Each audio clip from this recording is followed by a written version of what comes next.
When your boss is the kind of man who makes people disappear, you learn to stay invisible. But the moment I told Adrian Moretti I had a date, something in his eyes cracked, and I realized I'd already crossed a line I didn't even know existed. That date was supposed to be my escape into normalcy. Instead, it became the night I discovered I was already trapped in a game where the stakes were my life. Now I'm standing in his penthouse, my dress torn, my date's blood on my hands, and Adrian looking at me like I'm the only thing in his world worth protecting. If you want to see how far into darkness this story goes, stay until the end. Hit that like button and drop a comment with your city so I can see how far this tale has traveled. Evelyn Carter had been working for Adrian Moretti for exactly 4 months when she realized her boss was probably a criminal. Not probably, definitely. The signs were there from the beginning, scattered like breadcrumbs she'd been too desperate to notice. The way men in expensive suits spoke to him in hushed tones in corridors she wasn't supposed to walk down. The phone calls he took behind closed doors, his voice dropping to a register that made the hair on her neck stand up. The meetings that happened at midnight. The visitors who looked like they'd stepped out of a film about men who broke kneecaps for a living. But Evelyn needed the job. Needed it badly enough to ignore the warning bells, to file away the inconsistencies, to pretend she was just an executive assistant in a normal import-export business. The money was obscene. Triple what she'd made at her last position. Her apartment in Brooklyn had gone from a shoebox with roaches to a one-bedroom with actual sunlight. She could afford groceries without calculating every item. She'd even started saving. So she made the coffee, organized the schedules, stayed invisible. That was the key, she'd learned. Invisibility. Adrian Moretti didn't need a personality from his assistant. He needed efficiency. Silence. Someone who could anticipate his needs without asking questions, who could disappear into the wallpaper when his business associates arrived. Evelyn was good at disappearing. She'd had practice. The office occupied the top 3 floors of a building in Tribeca, all glass and steel and views that made you forget you were looking at a city where people struggled. Adrian's personal office was on the 43rd floor, a space decorated in blacks and grays with furniture that probably cost more than her college tuition. She'd been in that office exactly twice in 4 months. The first time was her interview.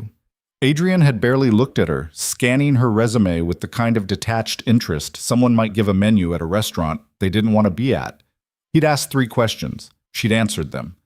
He'd hired her on the spot. The second time was 3 weeks ago, when she'd accidentally walked in on him and 2 men who looked like they settled disputes with violence.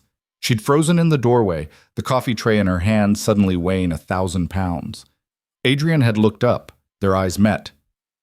"Out," he'd said. Not angry, just factual. She'd backed out so fast she'd nearly dropped the tray. He hadn't mentioned it again.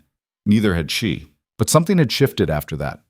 She'd catch him watching her sometimes, his dark eyes tracking her movements across the outer office where she worked.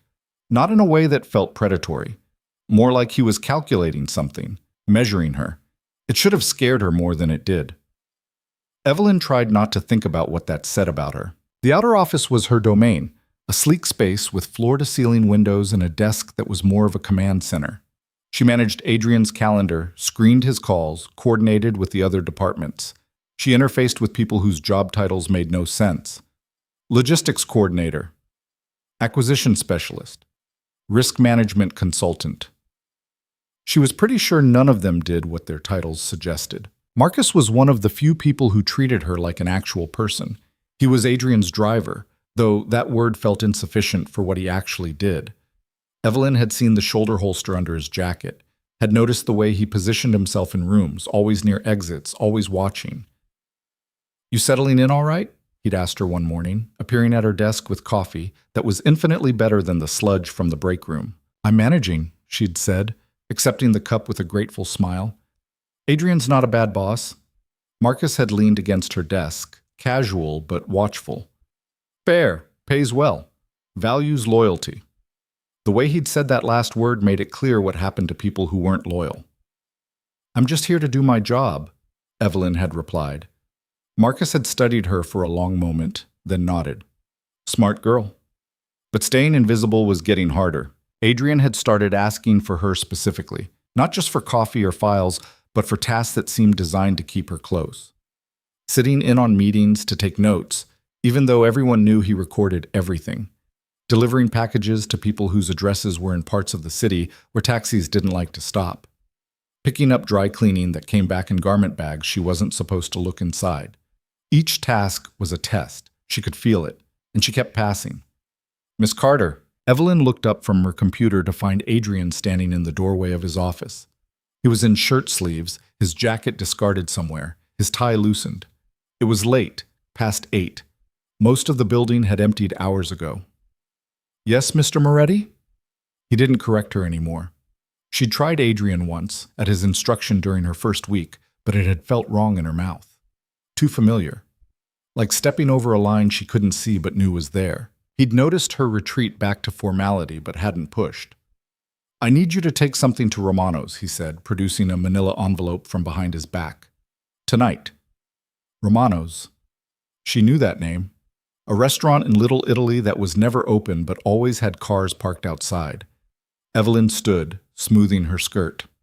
"Of course. Who should I ask for? Marco will be expecting you." Adrian crossed to her desk, extending the envelope. When she reached for it, his fingers brushed hers. The contact lasted a half-second too long. She pulled back like she'd been burned. If he noticed, he didn't show it. "Don't open it. Don't let it out of your sight. Hand it directly to Marco. No one else." "Understood." "Marcus will drive you." That was new. Usually she took a car service for these errands. Adrian was watching her again with that calculating look. "This is important, Miss Carter." "I understand," she repeated. Something flickered in his expression. Approval, maybe. Or something else she couldn't name. Good. The drive to Romano's took 20 minutes. Marcus didn't make small talk, which Evelyn appreciated. She clutched the envelope in her lap, very aware of its weight, its significance. Whatever was inside could be anything. Money, documents, instructions for something she didn't want to imagine. She didn't look. Romano's was a small place wedged between a bakery and a closed storefront, its windows covered with faded curtains. Marcus pulled up to the curb but didn't kill the engine. "I'll be right here," he said. It sounded like a promise. Inside, the restaurant was dim and smelled like garlic and old cigarettes. A man at the bar looked up when she entered, broad-shouldered, graying at the temples, with the kind of face that had seen things. "I'm looking for Marco," Evelyn said, keeping her voice steady. The man's eyes went to the envelope in her hands. "You're Moretti's girl." She bristled at the phrasing but didn't correct him. "I have a delivery." Marco took the envelope, turning it over in his hands. Then he looked at her, really looked, in a way that made her want to step back. "You know what you're carrying?" he asked. "No." "You ask questions?" "No." He smiled, but it didn't reach his eyes. "You'll last longer than the others." Evelyn didn't ask what happened to the others. Back in the car, Marcus glanced at her in the rearview mirror. "You all right?" "Fine." "Marco say anything to you?" "Just that I'll last longer than the others." Marcus snorted. He would say that. Dramatic bastard. Despite herself, Evelyn almost smiled. When they got back to the office, Adrian was still there, standing at his windows with a glass of something amber in his hand. He didn't turn when she entered. "It's done," she said. "Any problems?" "No." "Marco behave himself?" "He was fine." Adrian turned then, studying her face. "You're not afraid of him?" It wasn't a question. "Should I be?" Evelyn asked. "Most people are." "I'm not most people." The corner of his mouth twitched, almost a smile. "No, you're not." The moment stretched between them, elastic and strange. Evelyn became aware of how alone they were, the building empty, the city spread out below them like a circuit board of lights. "You should go home," Adrian said finally. "It's late." "What about you?" "I have work." He always had work. Evelyn collected her bag, her coat. At the door she hesitated.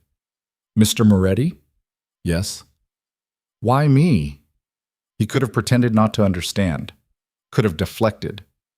Instead, he took a sip of his drink and said, "Because you see what this is and you stay anyway. That's rare."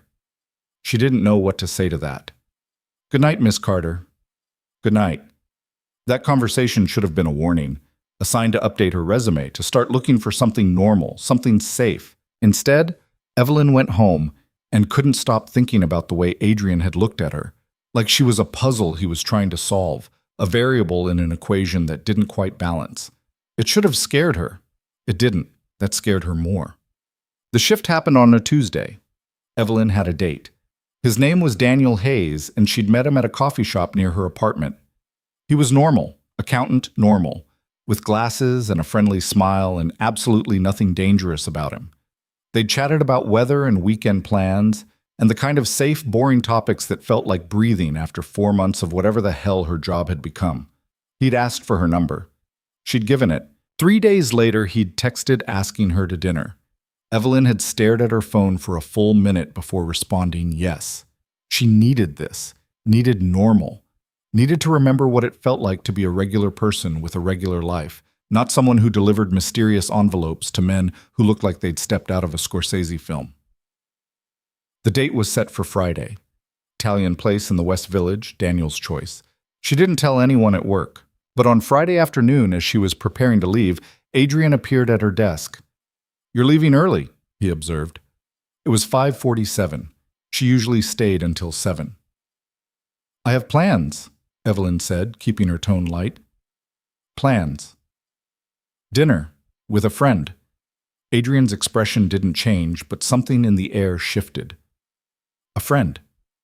"Yes." "Male or female?" The question was inappropriate, intrusive, none of his business. Evelyn met his eyes. "Male?" Silence. Adrian's jaw tightened almost imperceptibly. "I see. Is there something you need before I go?" she asked. For a moment he just looked at her, really looked, with an intensity that made her breath catch. Then he stepped back, sliding his hands into his pockets with studied casualness. "No. Enjoy your evening, Miss Carter." "Thank you." She gathered her things quickly, very aware of his presence, of the weight of his attention. When she stood to leave, he was still there, watching her. "Miss Carter." She turned back. "Yes?" "Be careful." The words hung between them, loaded with meaning she couldn't quite parse. "It's just dinner," she said.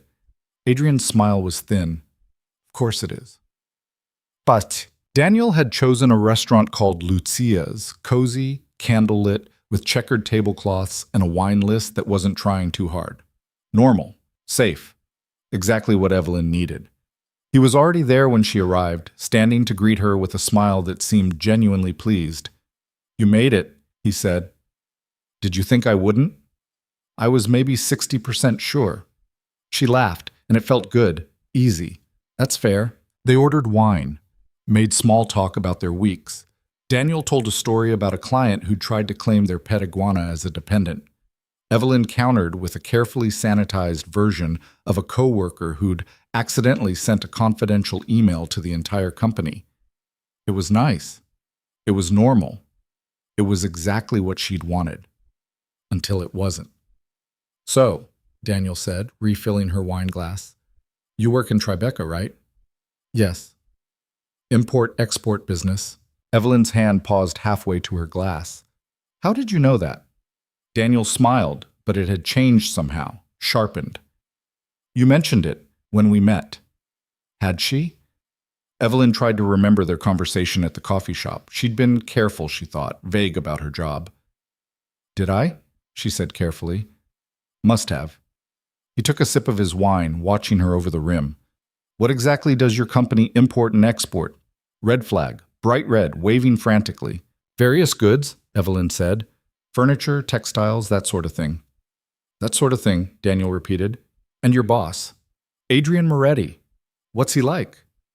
The temperature in the restaurant seemed to drop 20 degrees. Evelyn set down her wine glass very deliberately. "I don't think I mentioned his name." "Didn't you?" "No."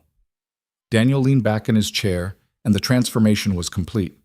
The friendly accountant was gone, replaced by someone calculating and cold. "Let's skip the dance, Evelyn. I know who you work for. I know what he does. And I know you're in a position to be very helpful to some people who would be very grateful."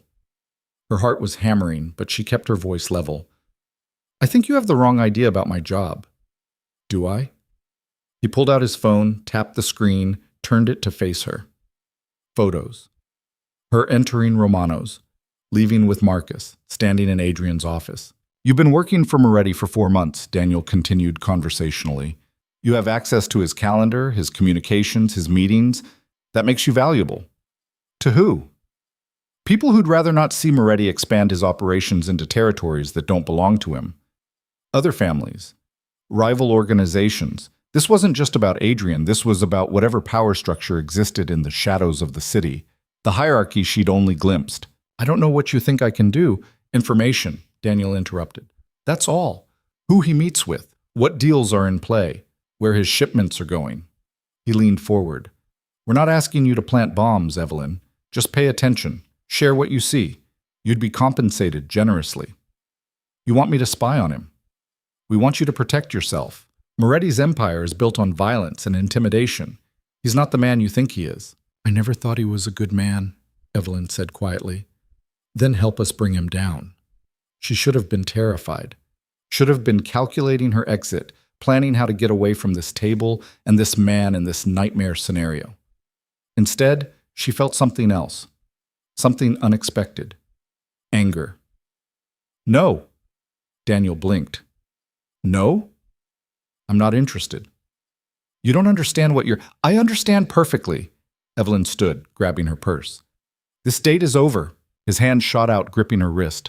Not painfully, but firm enough to stop her. Sit down, Evelyn. We're not finished. Let go of me. You need to think very carefully about what you're doing. The people I represent don't like being told no. And Adrian Moretti does? Something flickered in Daniel's expression. Fear, maybe. You're going to tell him about this conversation. It wasn't a question. I'm going to leave, Evelyn said, and you're going to let me. You stupid girl. His grip tightened. You think Moretti cares about you. You're a tool to him, disposable. The moment you stop being useful, let her go.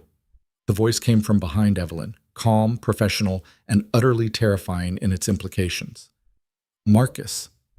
Daniel's hand dropped from her wrist like she'd burned him. Evelyn turned to find Marcus standing 3 feet away, his hands in his pockets, his expression pleasant. To anyone watching, he looked like a concerned friend checking on a date gone wrong. But she could see the gun under his jacket. So could Daniel. This doesn't concern you, Daniel said, but his voice had lost its confidence. The lady wants to leave, Marcus said mildly. So you're going to sit there and finish your wine while she does exactly that.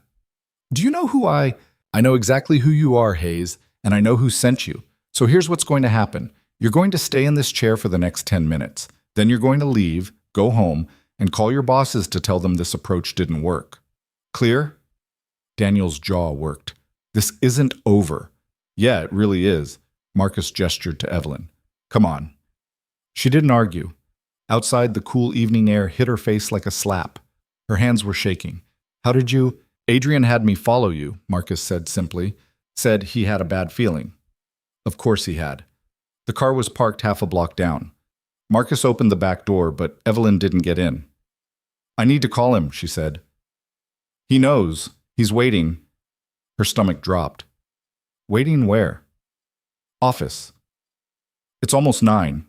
Marcus just looked at her. Right. Adrian was always there. The drive back to Tribeca happened in a blur. Evelyn's mind was racing, trying to process what had just happened, what it meant, what she was supposed to do now. Daniel had been sent to recruit her, to turn her.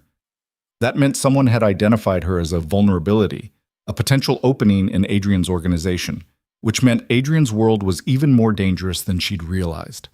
And she was in it. The building was dark except for the top floors. Marcus rode up in the elevator with her, silent but present. When the doors opened, he gestured for her to go ahead.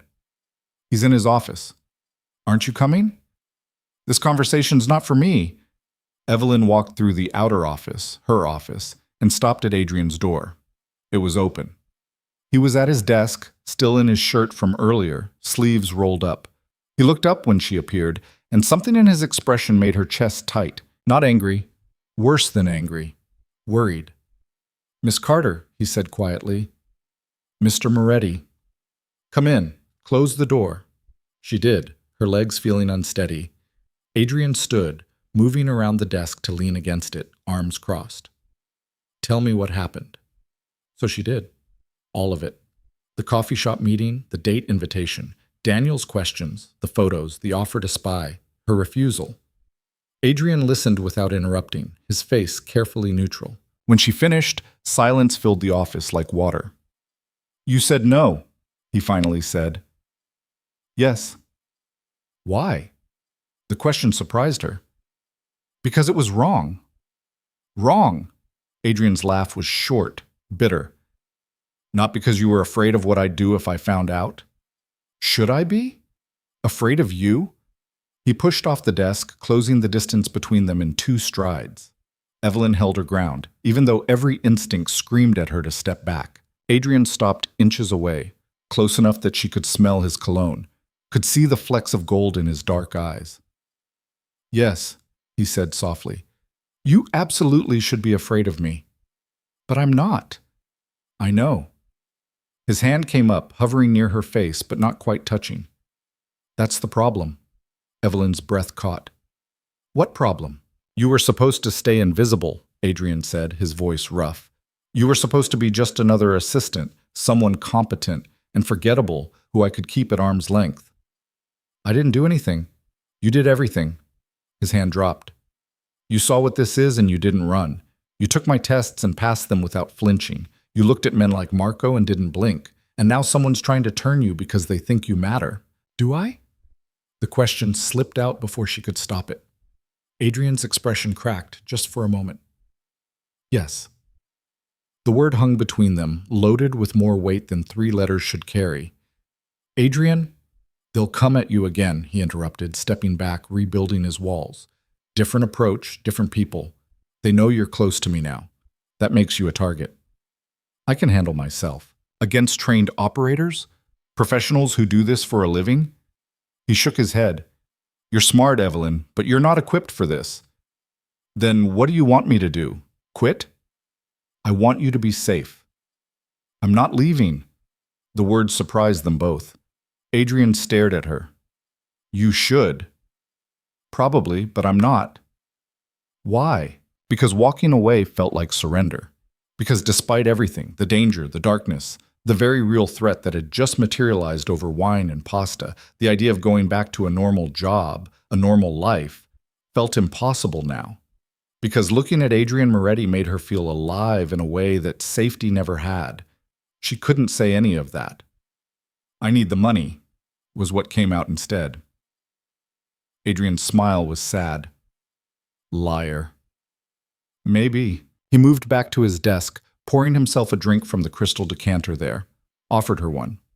She shook her head. "If you stay," he said, "things change." "How?" "Protection, 24/7, someone with you at all times when you're not in this building. That's non-negotiable. You're in the game now whether you want to be or not. That date tonight? That was a declaration. The Rossi family just made you a person of interest." Evelyn sank into the chair across from his desk, the reality settling over her like a weight. The Rossi family. "They control the ports. I've been moving into their territory. They want leverage." Adrian took a drink. "They thought they could flip you, use you to feed them information, sabotage operations from the inside." "And when I said no?" "They'll try something else, or someone else will." "Someone else?" "There are 5 major families in this city, Evelyn. I'm in a delicate balance with all of them. Any one of them would love to have an asset inside my organization." He looked at her over his glass. "You are now that potential asset. I won't help them. I know, but they'll keep trying until they believe you, which means proving your loyalty in ways that can't be faked." The implication hung heavy. "What does that mean?" she asked. "It means you stop being invisible. It means if you're going to be a target anyway, we make it clear whose side you're on." "And how do we do that?" Adrian set down his glass. "You move closer, visibly, publicly. You become someone it would be foolish to touch because the consequences would be too severe." Understanding dawned. "You want to make me untouchable by making me yours." "Yes. That's not really a choice." "No," Adrian agreed. "It's not. Not anymore." Evelyn should have been angry. Should have railed against being maneuvered into a corner, having her life upended because she'd been in the wrong place at the wrong time, taken the wrong job. But under the fear and the shock was something else. Relief. Like she'd been waiting for permission to stop pretending this was temporary, that she was just passing through Adrian's world on her way to somewhere else. Okay, she heard herself say. Okay? I'll do it. Whatever needs to be done. Adrian studied her for a long moment. You should go home. Think about this with a clear head. My head is clear. Evelyn, I'm not changing my mind. Something shifted in his expression. Relief, maybe, or resignation. Marcus will take you home. Someone will be posted outside your building tonight. And tomorrow? Tomorrow we start making sure everyone knows exactly where you stand. She stood, collecting her purse. At the door, she paused. Adrian? He looked up. Thank you for sending Marcus. His smile was slight but genuine. I told you I had a bad feeling. You were right. I usually am.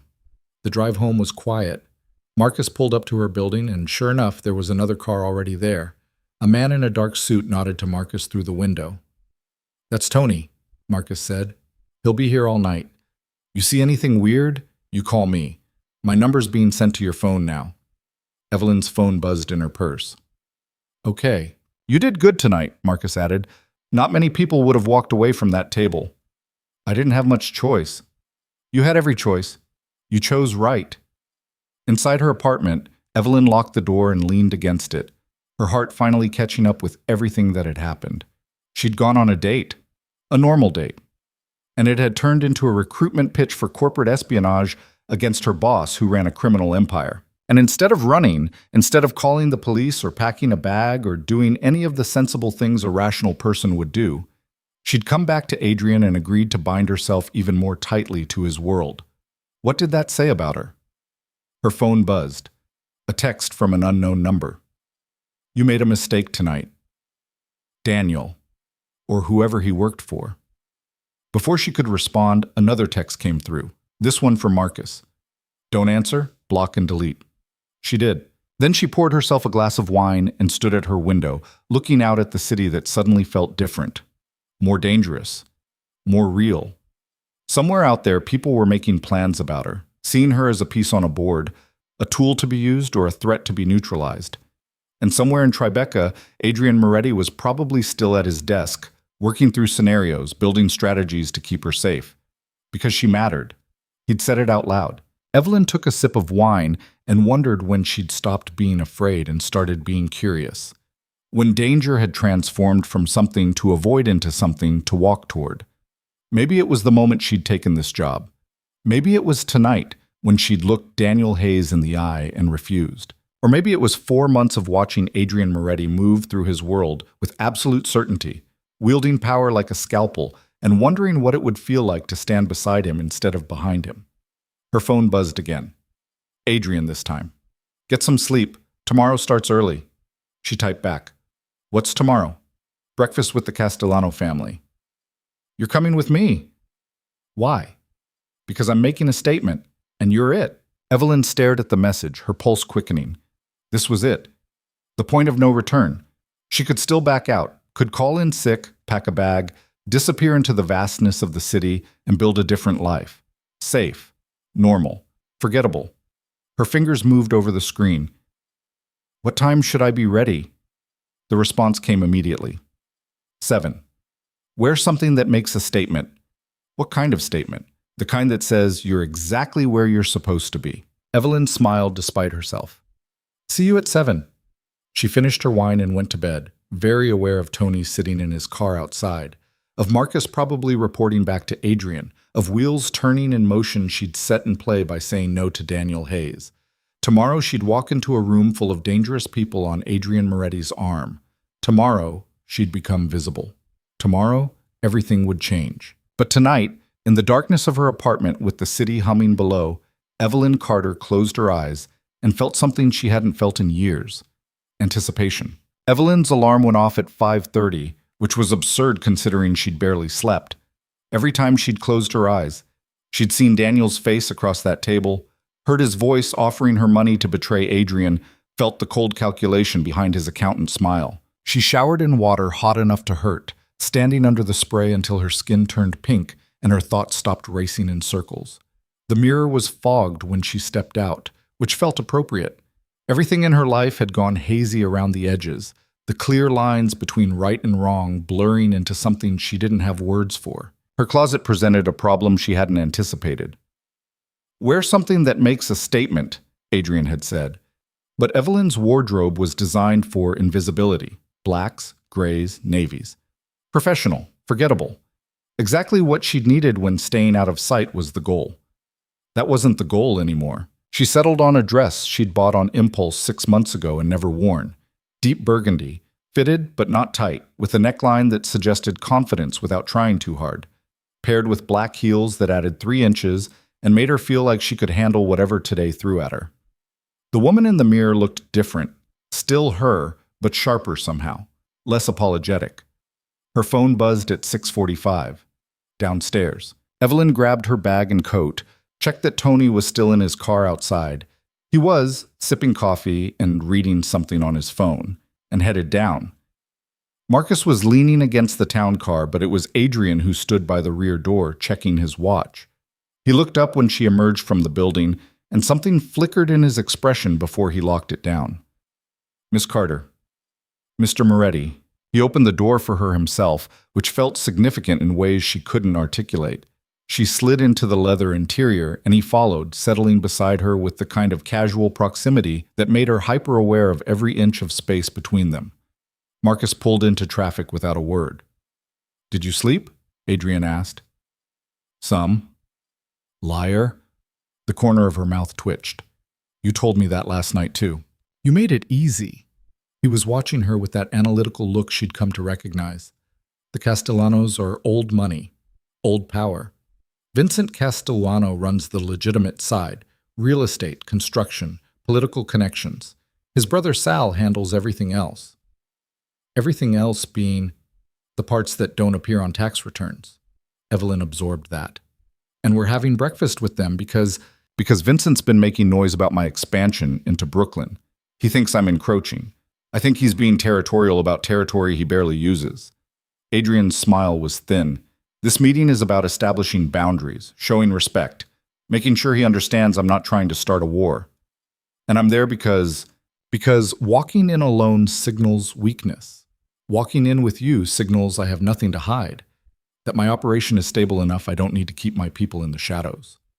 It made a twisted kind of sense. In a world where perception was currency, showing up with her, the assistant who'd turned down a recruitment pitch from a rival family, sent a message about loyalty and strength. "What do I need to know?" Evelyn asked. "Vincent will try to read you, figure out what you are to me, what you know, whether you're a liability or an asset.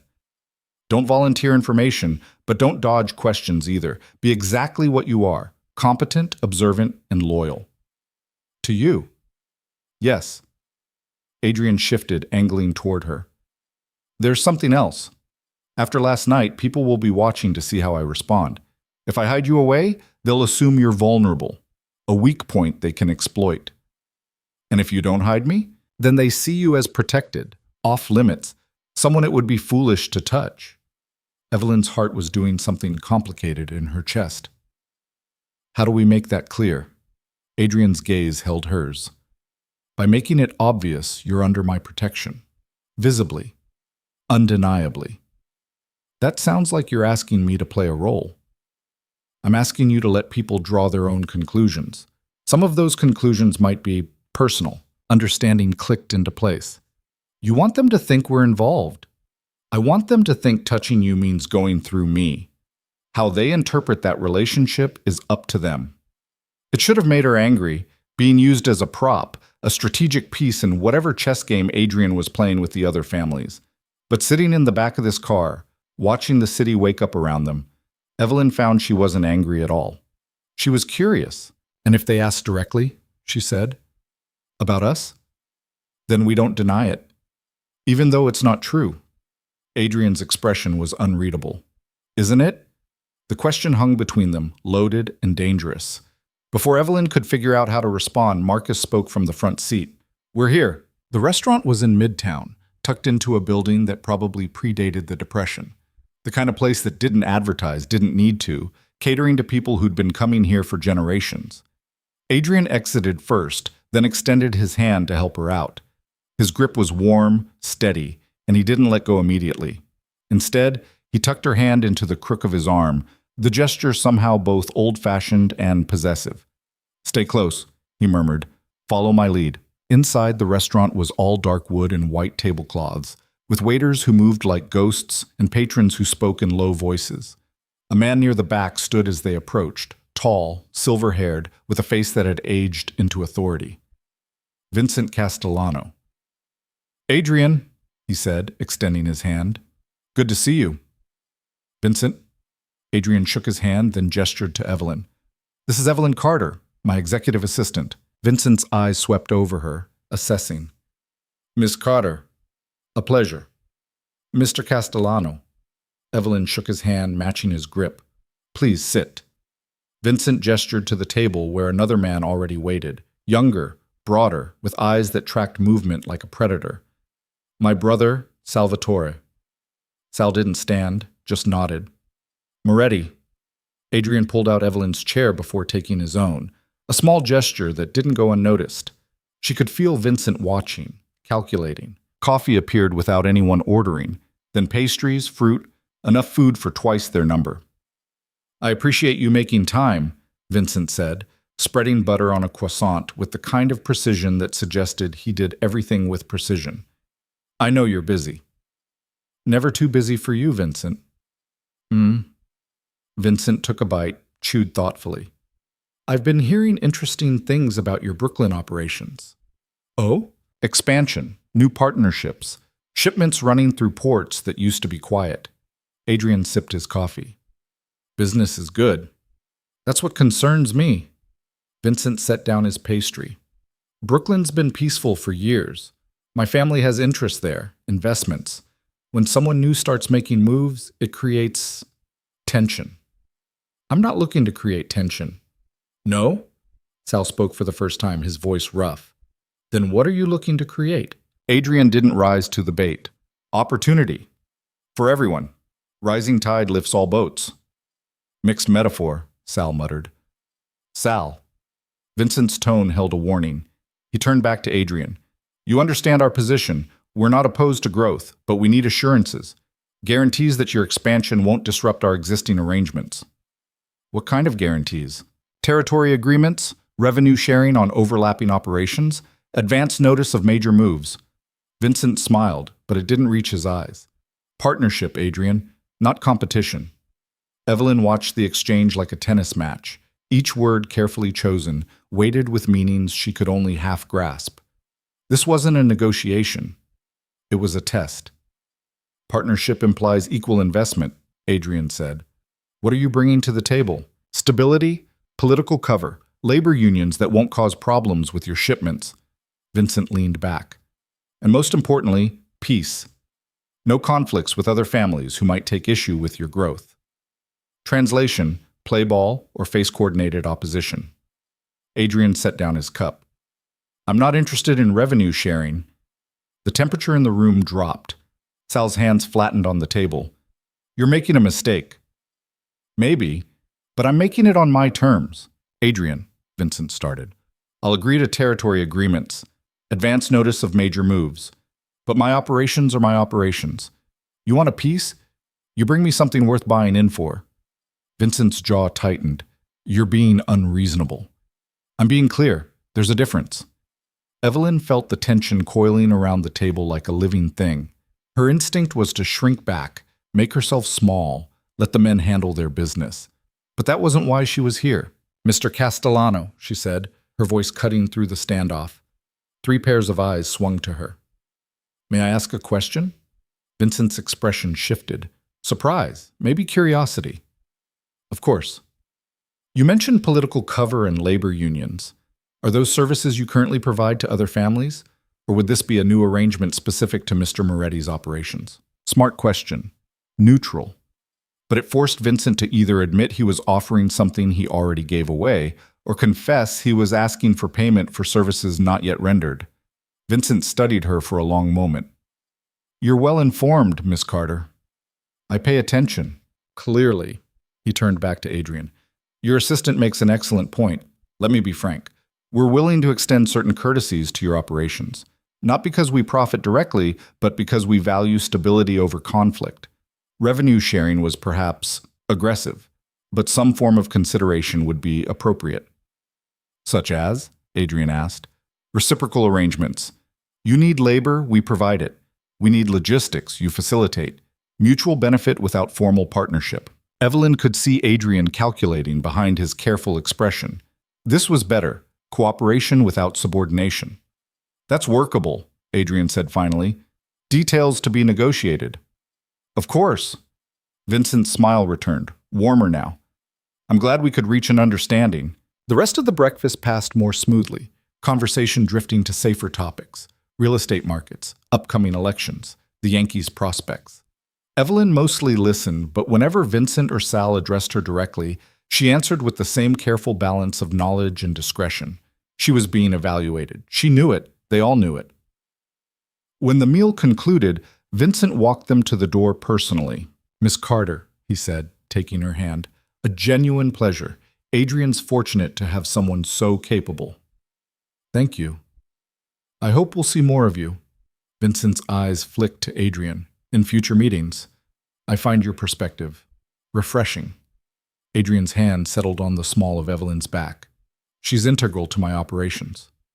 I can see that. Vincent released her hand. Adrian, we'll have our people work out the details. I look forward to a productive relationship. As do I. In the car, Evelyn waited until they'd pulled into traffic before speaking. Did I overstep? No.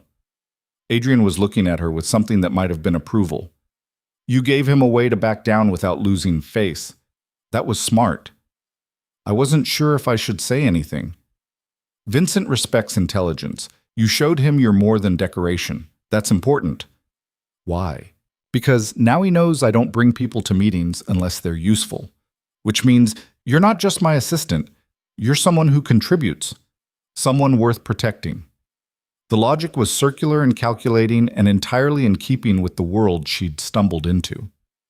What happens now? Evelyn asked. Now we wait. Vincent will reach out in a few days with proposed terms. We'll negotiate. Probably reach an agreement that gives everyone enough to walk away satisfied. And the Rossi family? The ones who sent Daniel? Adrian's expression hardened. They'll hear about this meeting, about you being there, handling yourself well. That'll make them reconsider their approach. Or escalate it. Possibly. He turned to face her fully. Which is why I'm moving you into the building. Evelyn blinked. The office building? There's a residence floor, 6 apartments for key personnel. You'll take one. 24-hour security, controlled access, proximity to the operation. That's non-negotiable. You can't just, I can, I am. Adrian's tone left no room for argument. Your current apartment isn't secure. After last night, every family in the city knows who you are and where you live. I can't protect you there. So I'm a prisoner now? You're protected. There's a difference. Evelyn stared at him, anger and something else warring in her chest. And if I refuse, then you quit. Walk away now before this gets deeper. I'll set you up somewhere else, different city, new identity. You'll be safe. He was giving her an out. One last chance to escape before the door closed completely. She should take it, should recognize this for the warning it was. Instead, she heard herself say, When do I move? Something shifted in Adrian's expression. Relief, maybe, or resignation. Today. Marcus will help you pack. You'll be settled by tonight. I have a lease. I'll handle it. My things, bring whatever matters. Anything else, we'll replace. It was happening so fast, her life being reorganized by someone else's decisions, her independence being traded for protection, whether she agreed or not. The smart thing would be to fight it, assert her autonomy, demand a say in decisions about her own life. But Evelyn was starting to realize that smart and safe weren't the same thing, and she'd stopped prioritizing safe the moment she'd called Adrian instead of the police last night. Okay, she said quietly. Adrian studied her face. You're sure? Are you giving me a choice? Always. It just might not be a good one. Despite everything, she almost smiled. Then I choose this. Why? The question from earlier, coming back around. Why stay? Why walk deeper into something that could swallow her whole? Because normal felt like dying slowly. Because danger made her feel awake. Because looking at Adrian Moretti made her want to know what it felt like to be someone who didn't apologize for taking up space. Because I'm tired of being invisible, Evelyn said. Adrian's hand found hers, his thumb brushing across her knuckles. The touch was brief, almost casual, but it sent electricity up her arm. You're not invisible, he said. Not anymore. The move happened with military efficiency. By the time they reached the office, Marcus had already called ahead. When Evelyn arrived at her apartment at noon, there were two men waiting, professional movers who packed her life into boxes with practiced speed. She kept out what she needed for the night. Everything else disappeared into a truck. The apartment Adrian had arranged was on the 39th floor, 3 below his own office. It was bigger than her Brooklyn place, furnished in the same blacks and grays as the rest of the building, with floor-to-ceiling windows that made the city look like a painting. You can change anything you want, Marcus said, setting down the last box. Furniture, colors, whatever. Just tell facilities. Evelyn stood in the middle of the living room, feeling unmoored. This morning she'd woken up in her own place. Now she was living in a building owned by a man who ran a criminal empire, surrounded by security, playing a role she didn't fully understand. You good? Marcus asked. I don't know yet. He nodded like that made perfect sense. Adrian wants you to rest. No work today. Get settled. Figure out where everything is. Someone will bring dinner around 7. I can order my own dinner. Yeah, but you won't have to. Marcus headed for the door, then paused. For what it's worth. You handled yourself well today. With Vincent. Not everyone could do that. I just asked a question.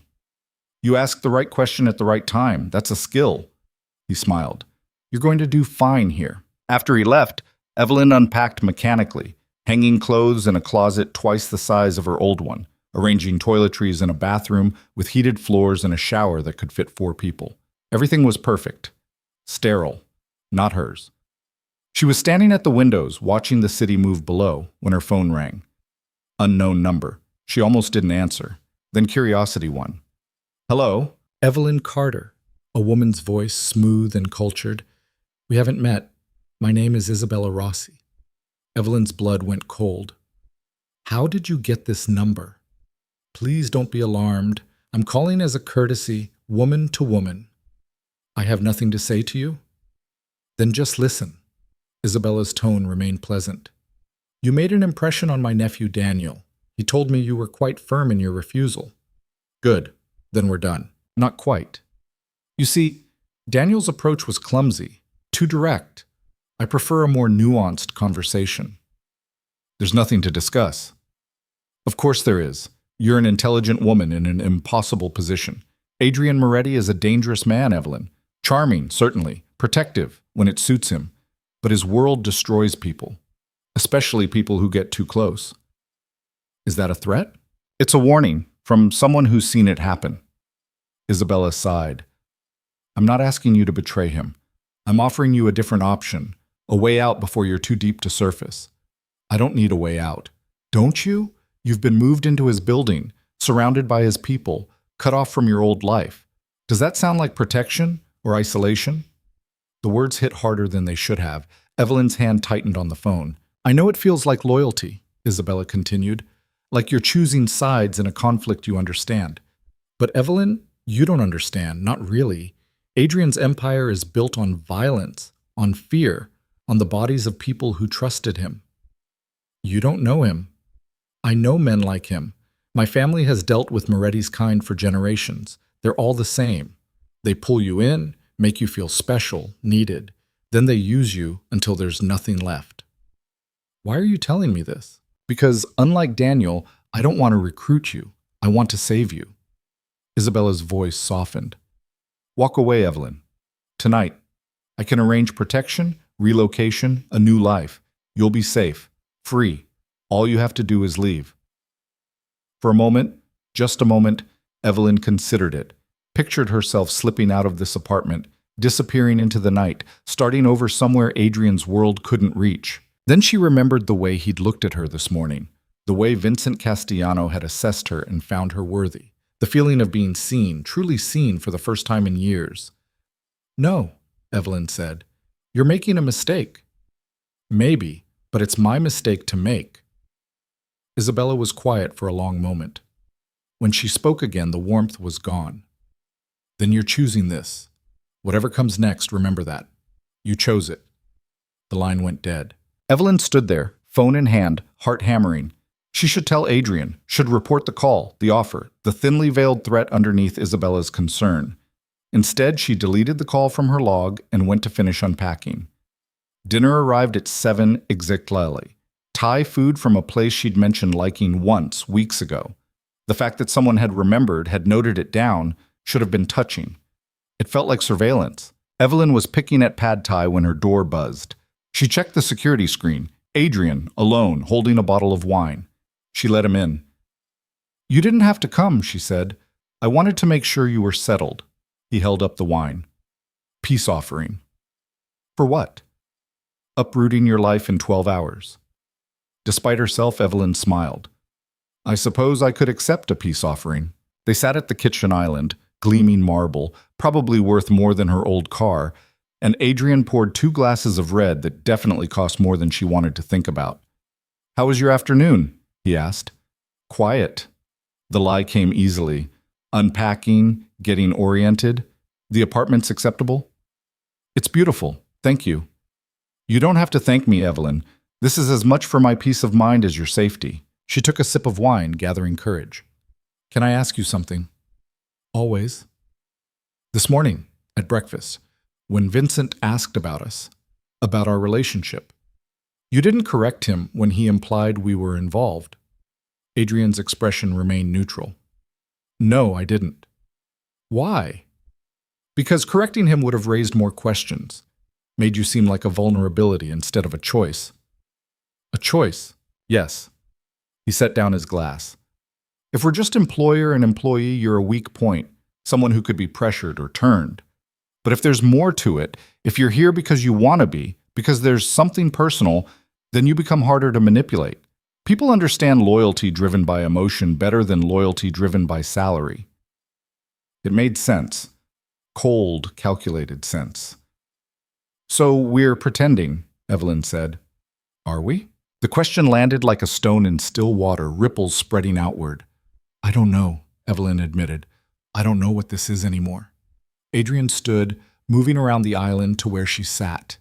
He didn't touch her, but he was close enough that she could feel the heat of him. "4 months ago, you walked into my office for an interview," he said quietly. "You were overqualified and desperate, and you looked at me like you could see exactly what I was. Most people can't. They see the business, the money, the polish, but you saw through it. Adrian, you should have run. Should have walked out of that interview and never looked back. Instead, you stayed. You took every test I threw at you and passed without flinching. You looked at Marcus's gun and didn't blink. You delivered packages to men who terrify seasoned criminals and came back like it was nothing. I was just doing my job." "No." His hand came up, cupping her face with surprising gentleness. "You were being brave. Braver than you had any right to be." Evelyn's breath caught. "What are you saying?" "I'm saying this stopped being pretend for me a long time ago. I'm saying you're not here because you're useful, Evelyn. You're here because I can't stand the thought of you anywhere else." The confession hung between them, raw and honest and terrifying. "I got a call today," Evelyn heard herself say, "from Isabella Rossi. She offered me a way out, protection, relocation, a new life." Adrian's hand dropped. His expression shuddered. "And?" "I said no." "Why?" "Because I don't want out. I want this, whatever this is." Something broke in Adrian's control. His hand slid into her hair, and he kissed her like he'd been holding back for months and finally couldn't anymore. It wasn't gentle. It was desperate and claiming and full of everything they'd been dancing around since the moment she'd walked into his world. Evelyn kissed him back just as fiercely, her hands fisting in his shirt, 4 months of tension finally breaking. When they pulled apart, both breathing hard, Adrian rested his forehead against hers. "This complicates things," he said roughly. "I know. Makes you a target." "I'm already a target." "Makes it real." "It was already real," Evelyn whispered. "We just stopped pretending." Adrian laughed, the sound startled out of him. When did you get so brave? I learned from my boss.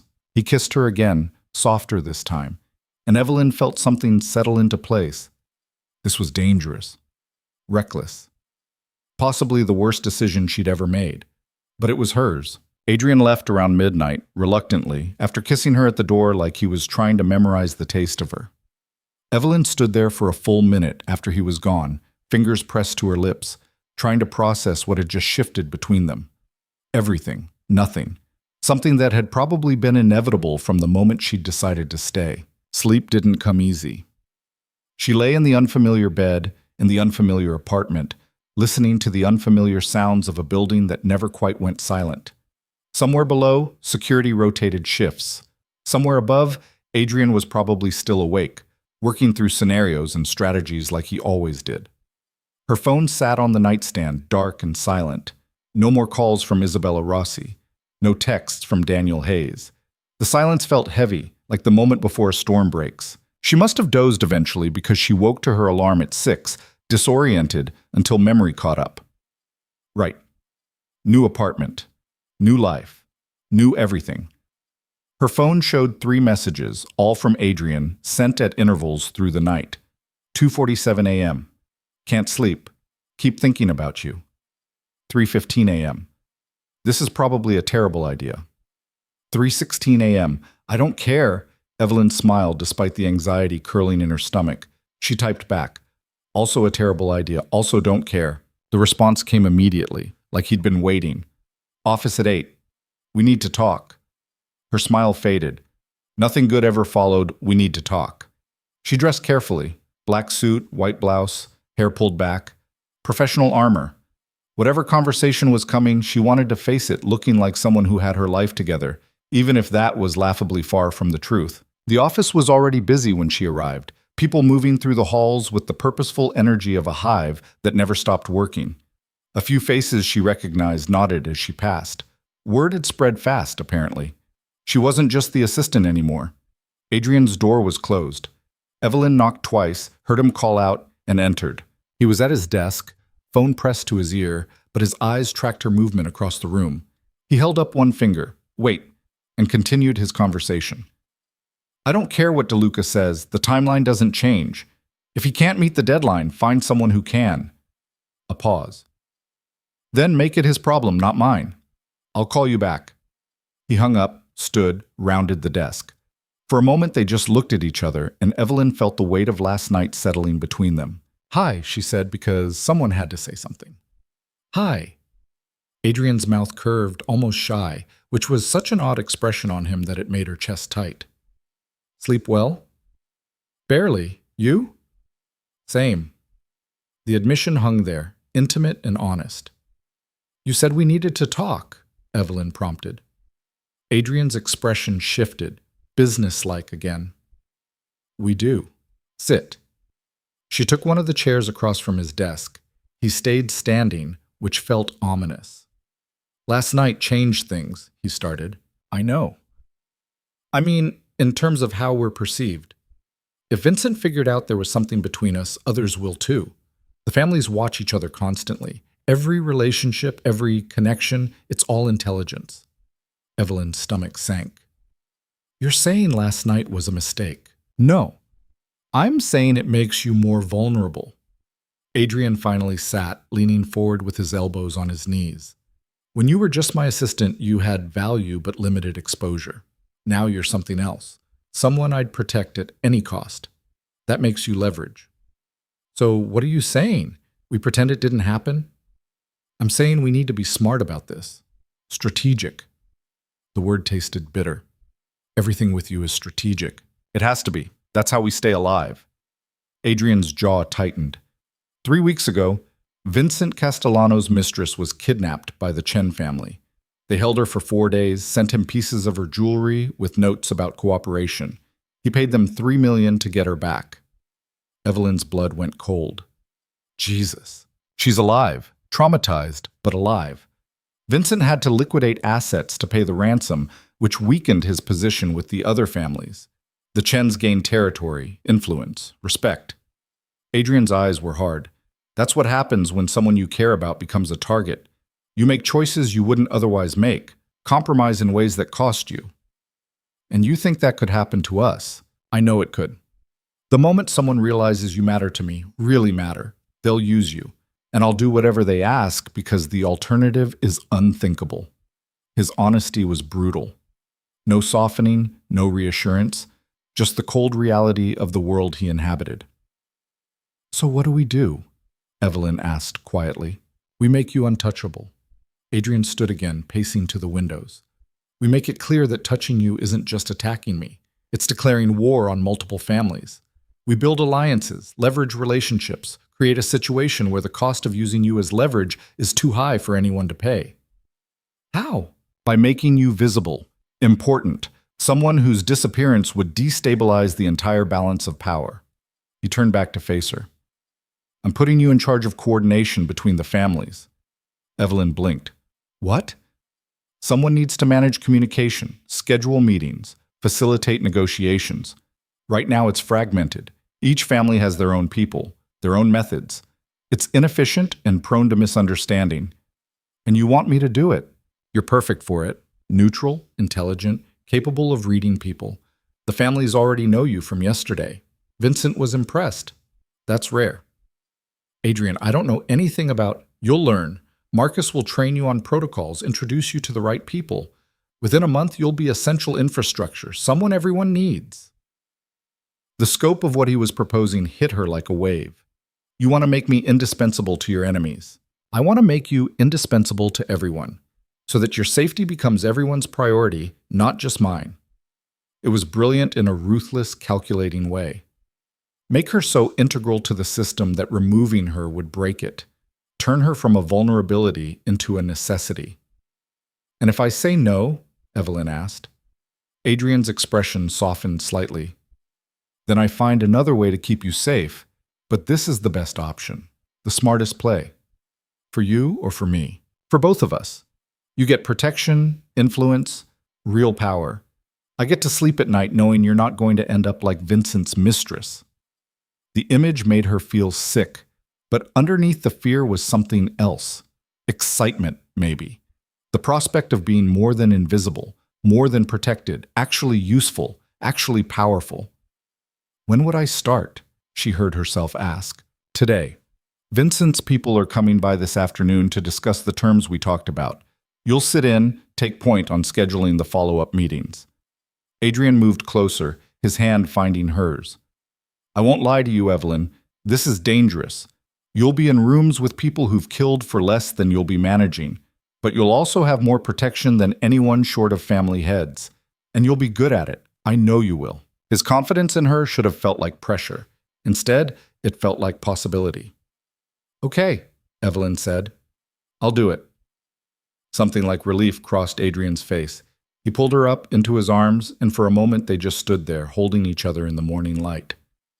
Thank you, he murmured against her hair. For what? For trusting me. For staying. For being braver than I deserve. Evelyn pulled back to look at him. You keep calling me brave. I don't feel brave. Brave people never do. That's what makes them brave. Before she could respond, his phone buzzed. He glanced at it, frowned. What? Evelyn asked. News alert. Patriarch of the Chen family was found dead this morning. The bottom dropped out of Evelyn's stomach. How? Adrian was already pulling up more information on his computer, his expression darkening with each line he read. Gunshot. His apartment in Chinatown. No signs of forced entry, no witnesses. Who would? Could be anyone. The Chens have enemies. But his tone suggested he didn't believe it was random. His phone rang. He answered without looking away from the screen. Yes? A pause. When? Who's claiming responsibility? No, don't do anything yet. I'll be there in 20 minutes. He hung up, already moving. I have to go. Emergency meeting with my people. What do I do? Stay here. Work with Marcus on the coordination protocols. I'll call you when I know more. At the door, he stopped. Evelyn, don't leave the building today. Not for anything. You think this is connected to us? To last night? I think the timing is suspicious, and I don't believe in coincidences. After he left, Evelyn stood in his office, trying to process. A family patriarch murdered less than 24 hours after she and Adrian had made their relationship real. Her phone buzzed. Unknown number again. Against her better judgment, she answered. "I warned you," Isabella Rossi said without preamble. "I told you his world destroys people.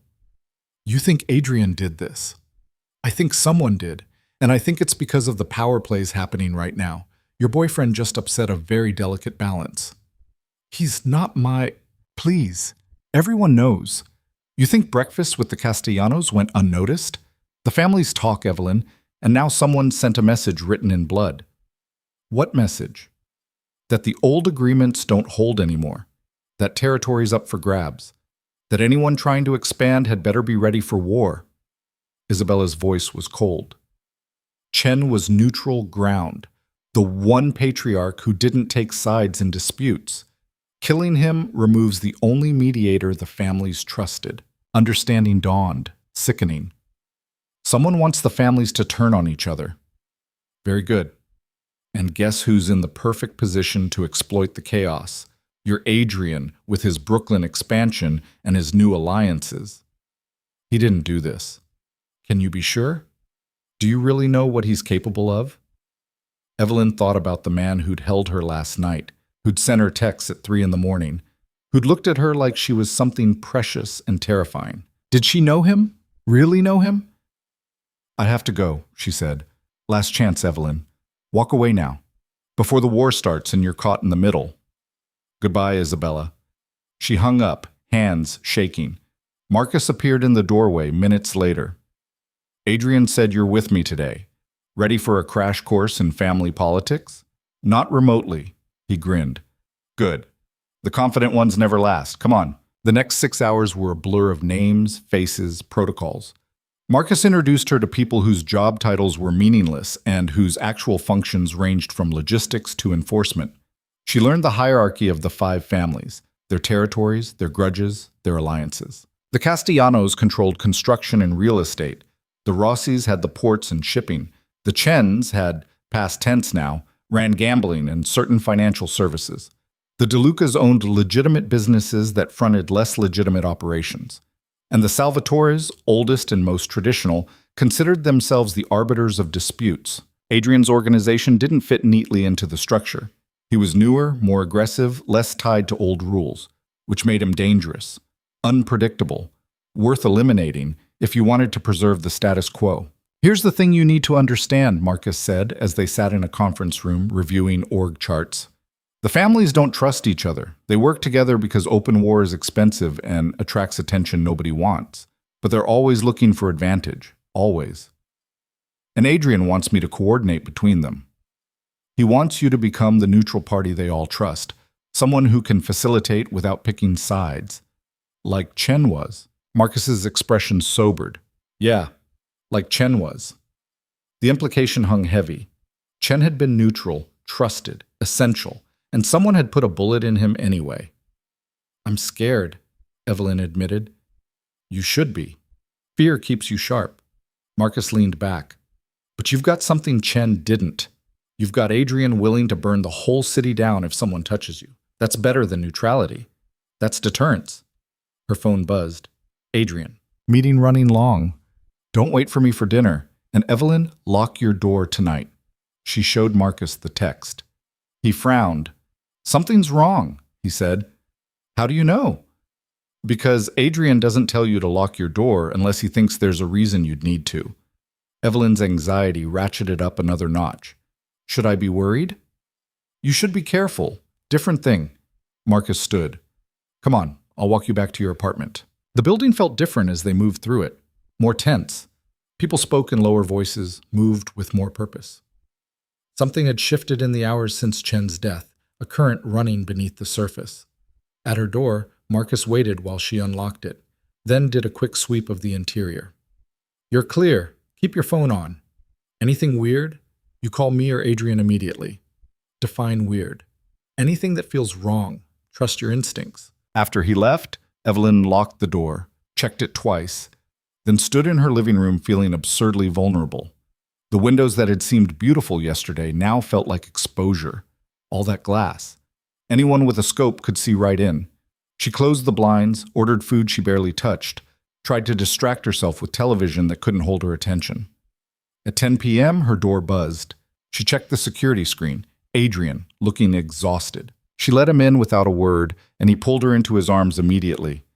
"Tell me," she said against his chest. "The Salvatores are calling for a summit.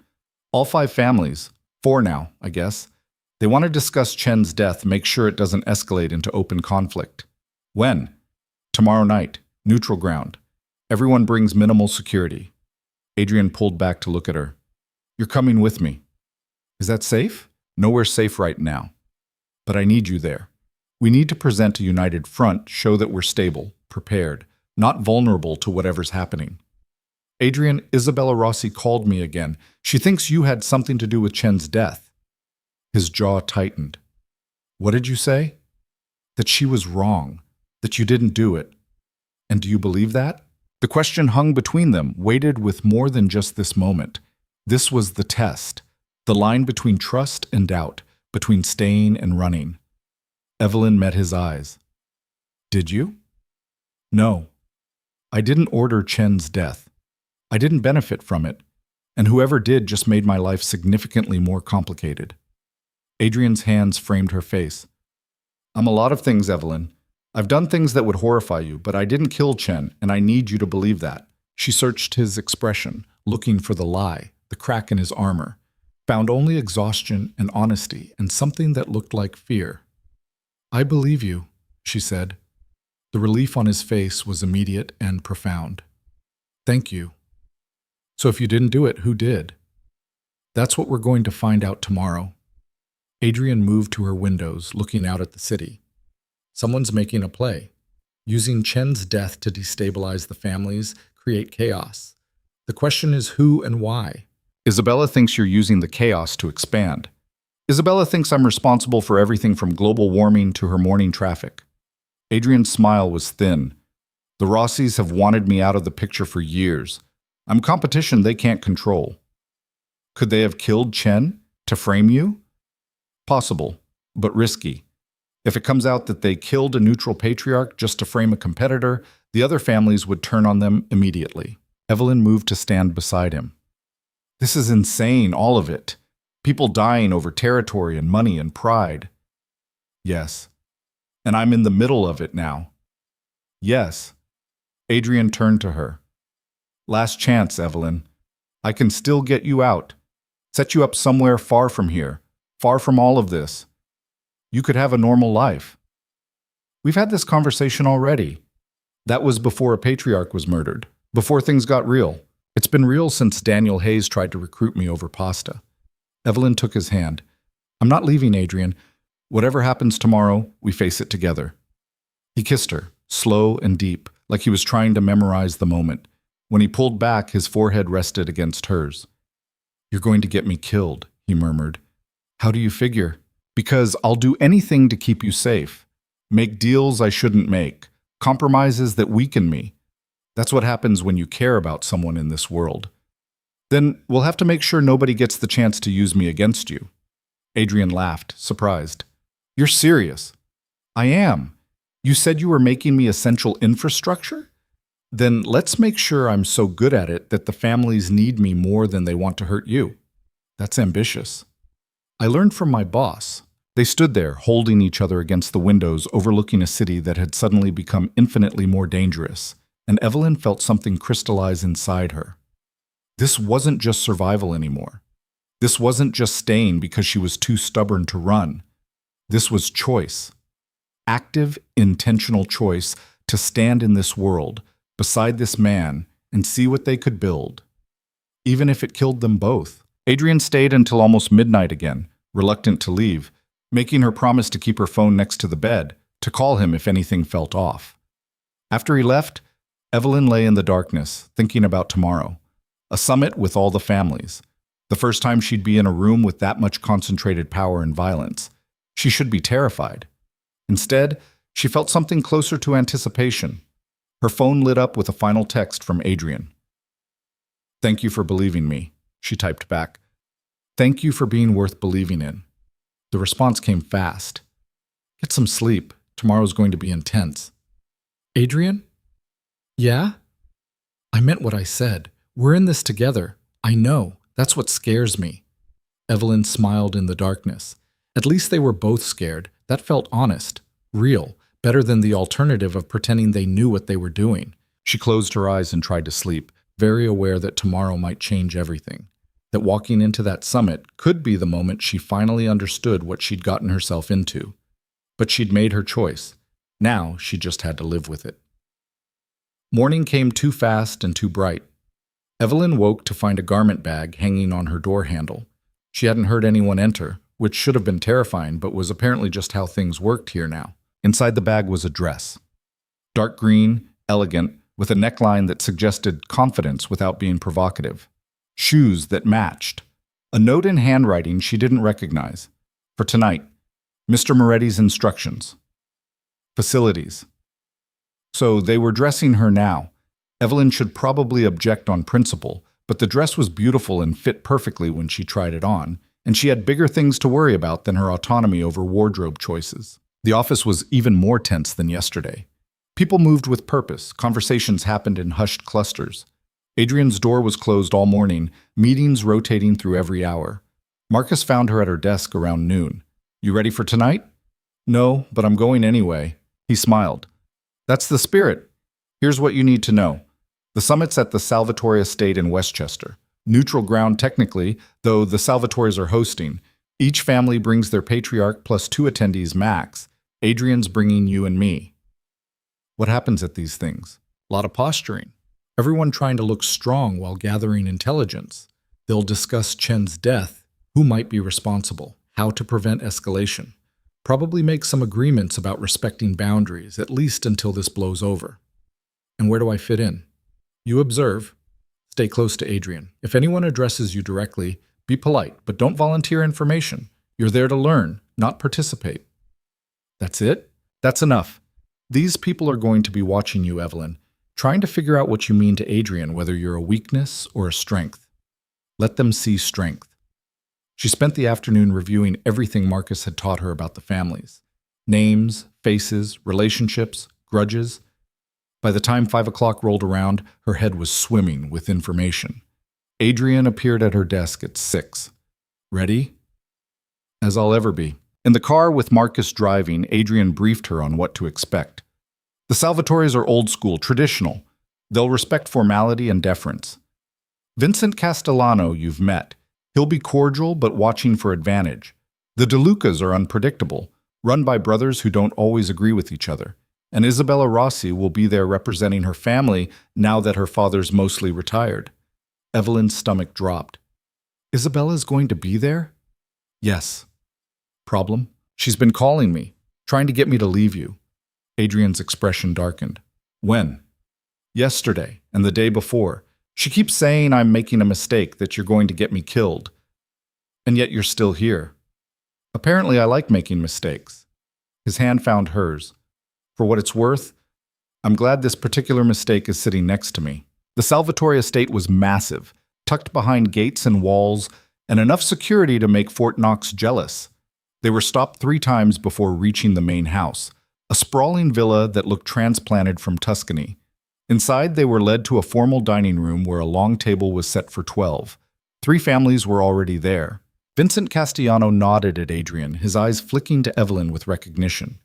The DeLuca brothers, Marco and Tony, were arguing quietly in Italian.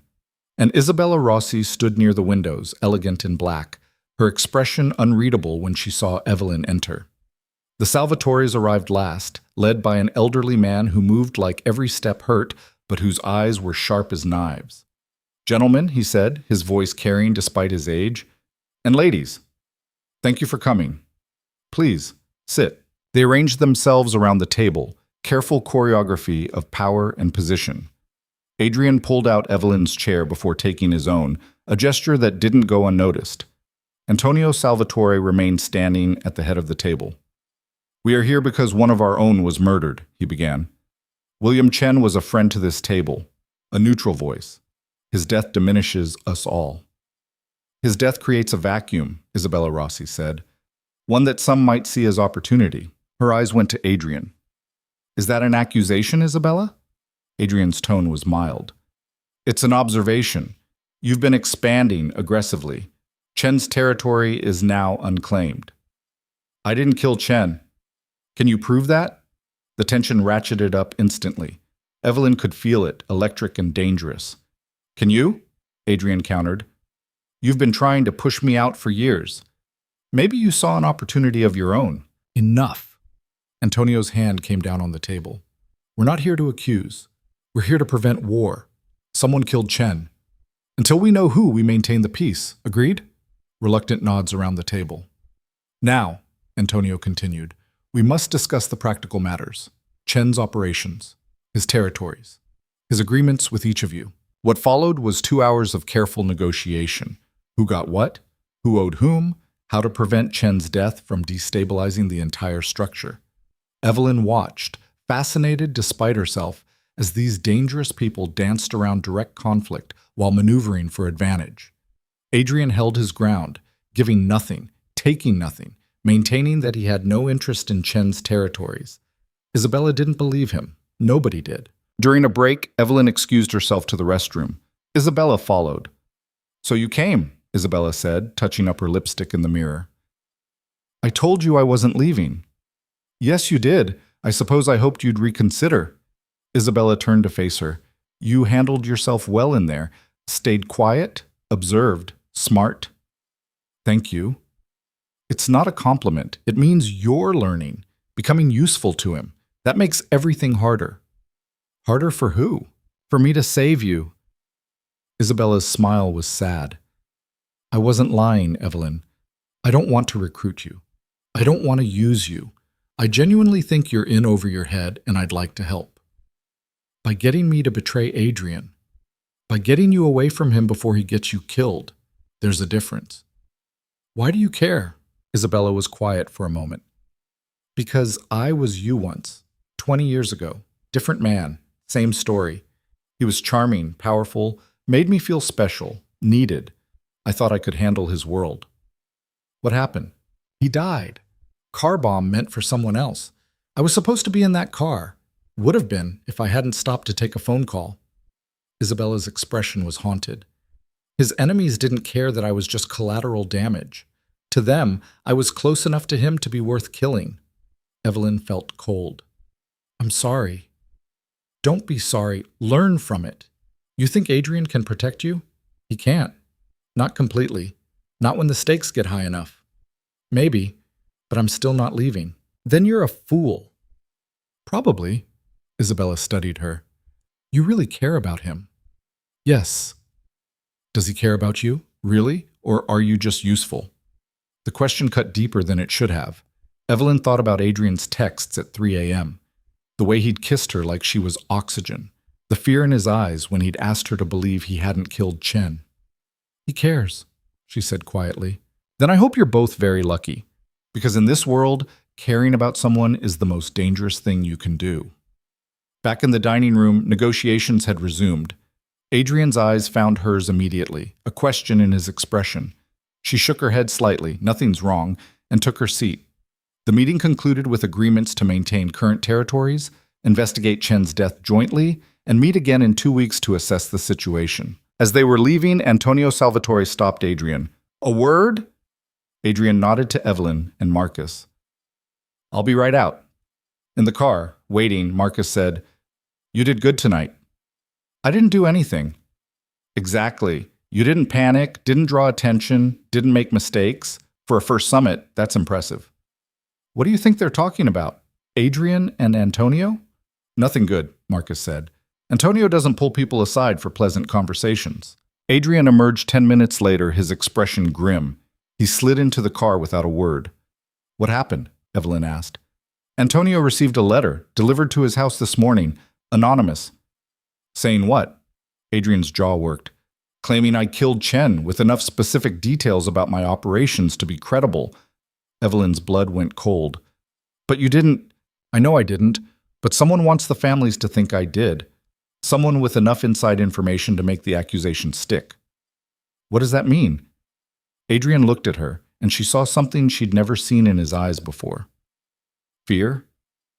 It means someone inside my organization is working against me. And if I don't find them soon, the families are going to believe I killed Chen, and then we'll have the war nobody wants. What do we do?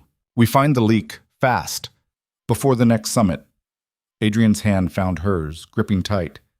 And we pray we can prove my innocence before someone decides to kill me for a murder I didn't commit. The ride back to the city was silent, except for the hum of tires on asphalt and the occasional crackle of Marcus's radio.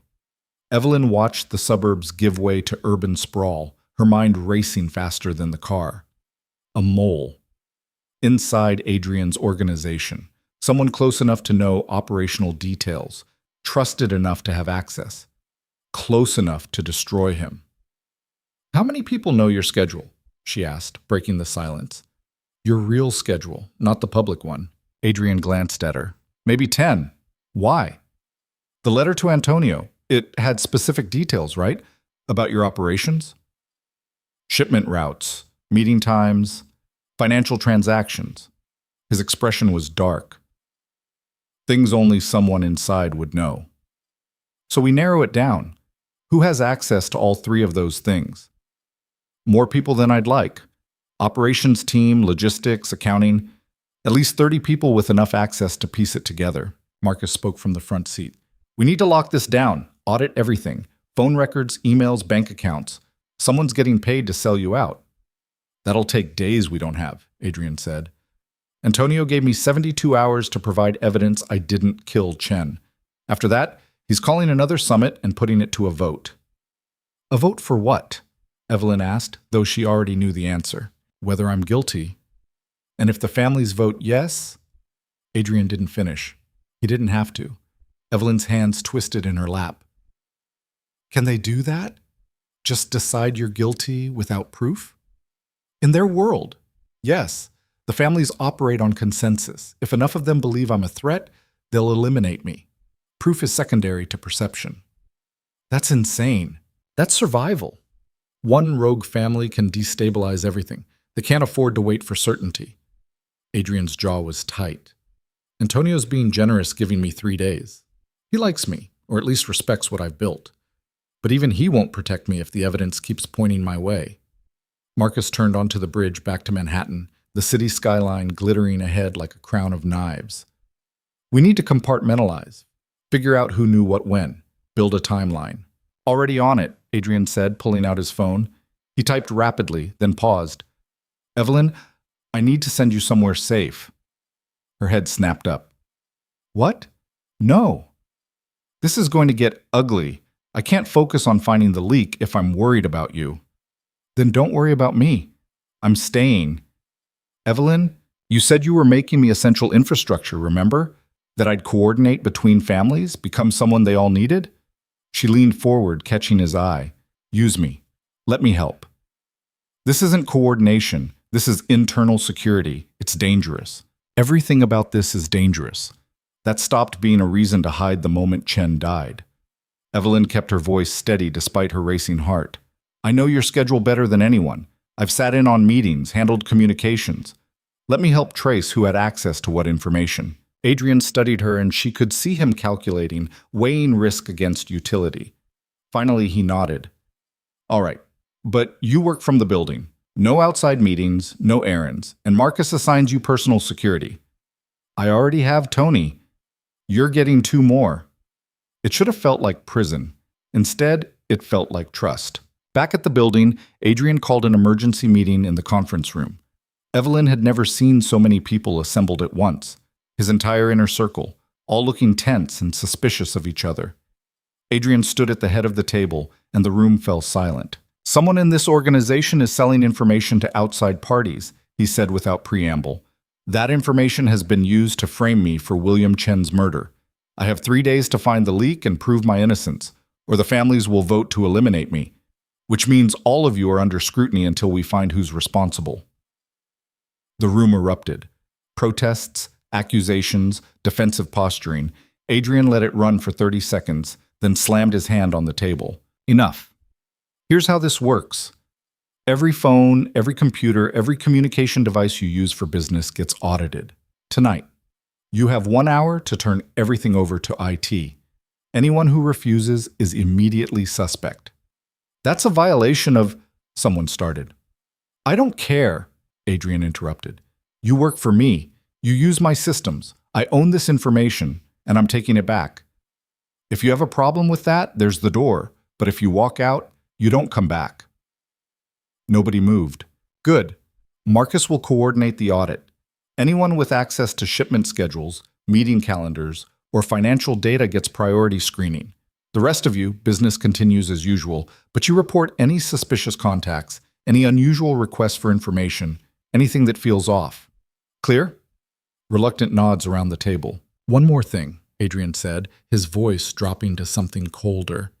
Whoever's doing this, when I find you, and I will find you, you're going to wish the families got to you first.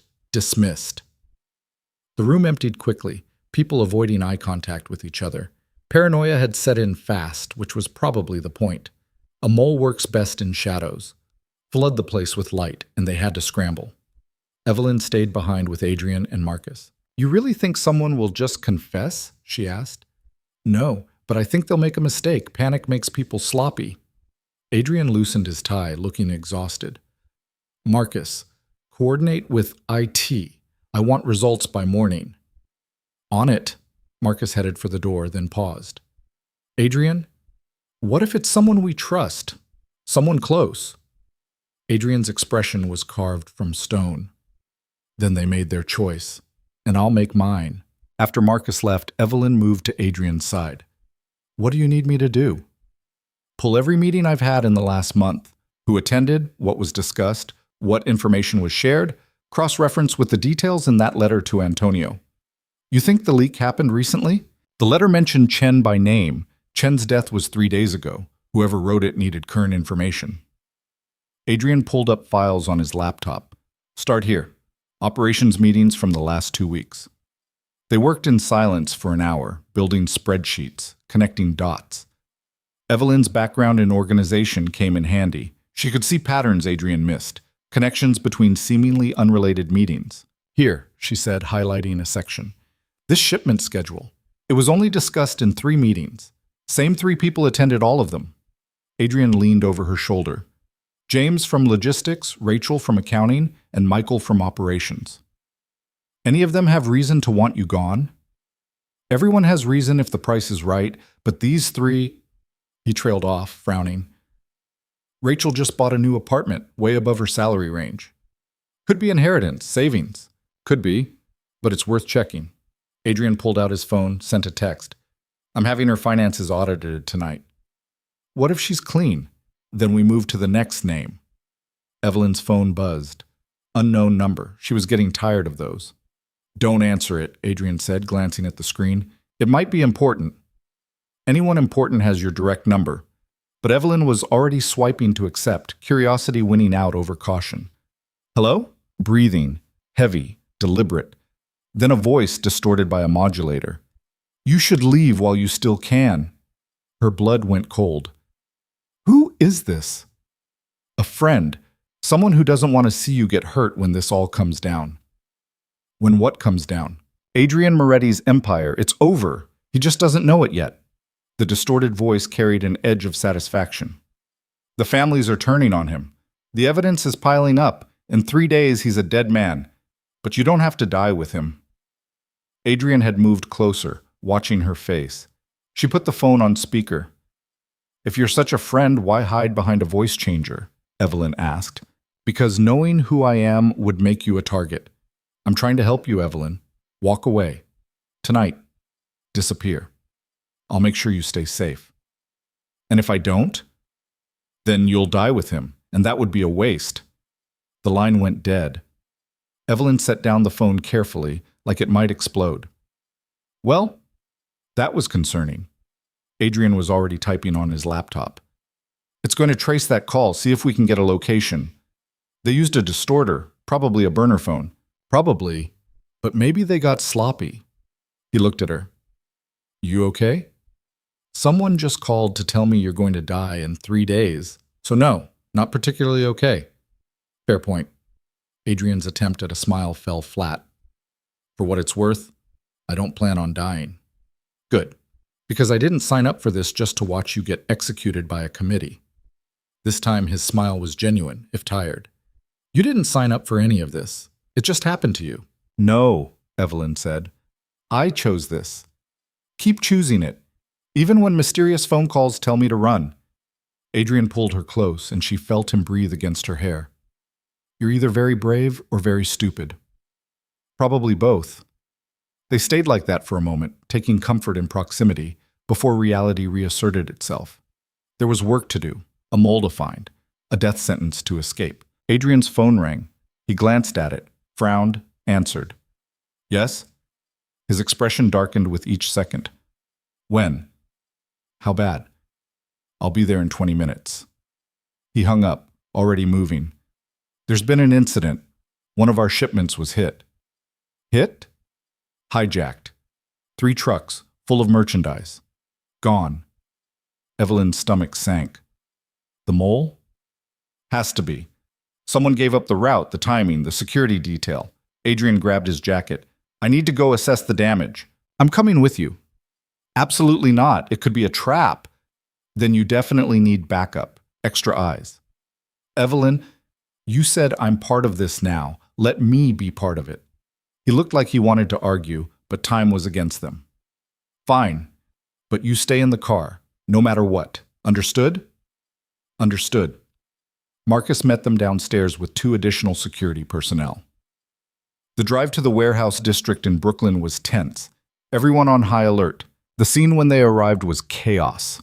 Police lights, at least a dozen cop cars, and 3 semi-trucks with their back doors hanging open, completely empty.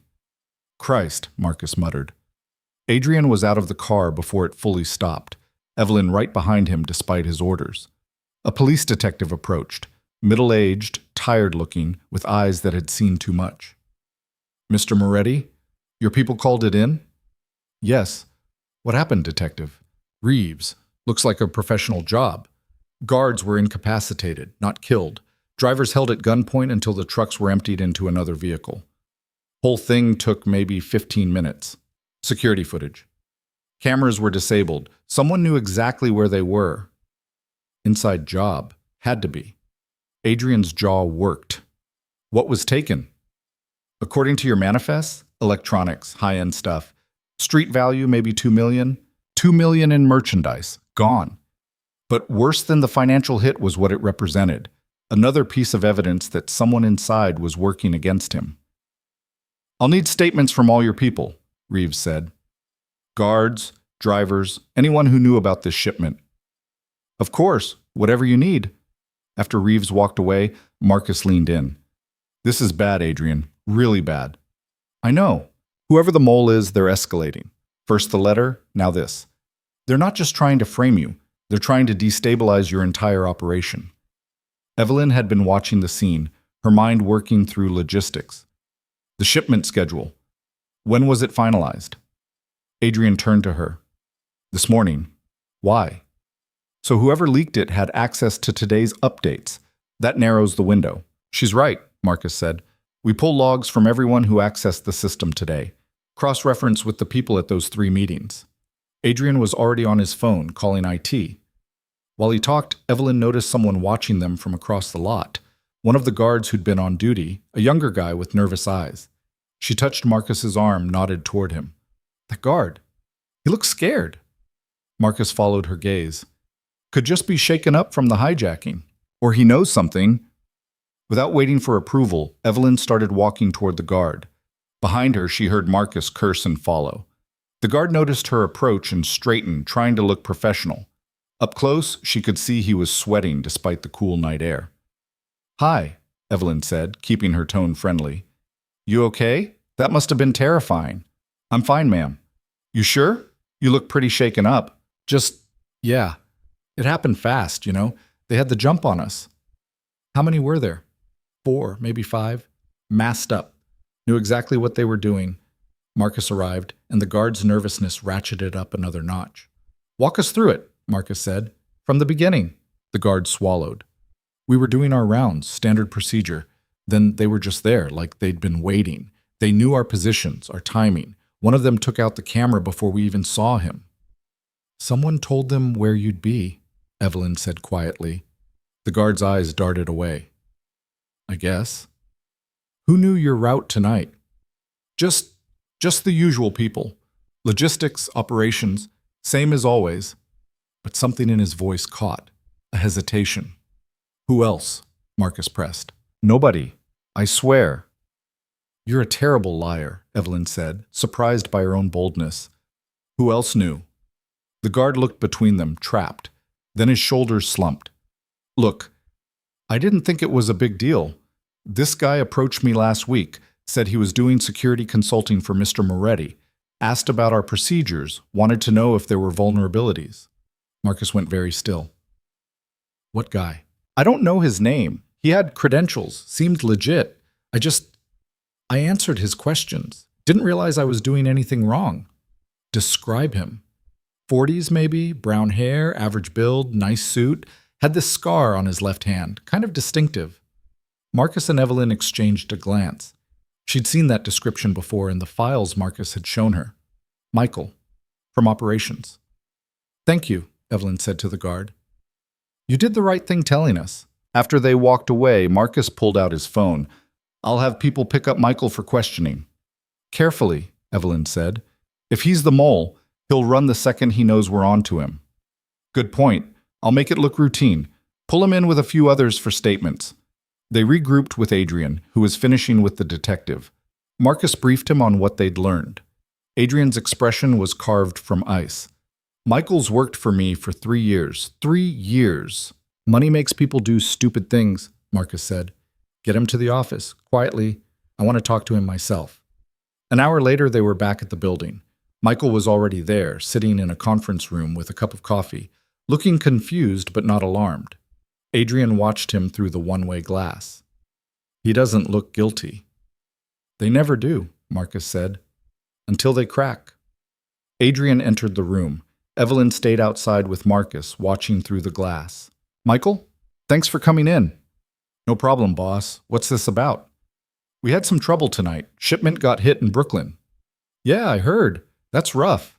Any idea who did it? That's what I'm trying to figure out.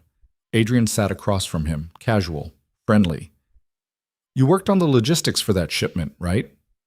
I did the routing, yeah. Standard procedure. Who else had access to those routes? Just the usual team. Rachel from accounting, James from logistics, me. Anyone outside the organization ask you about our security procedures? Michael's brow furrowed. No. Why would they? Adrian pulled out his phone, showed Michael a photo. You recognize this guard? Sure, Tommy. He's on the night crew. He says you approached him last week, asked questions about vulnerabilities in our security. The confusion on Michael's face looked genuine. No. I never talked to Tommy about security. Why would I? You tell me. I didn't. Someone's lying, and it's not me. Michael leaned forward.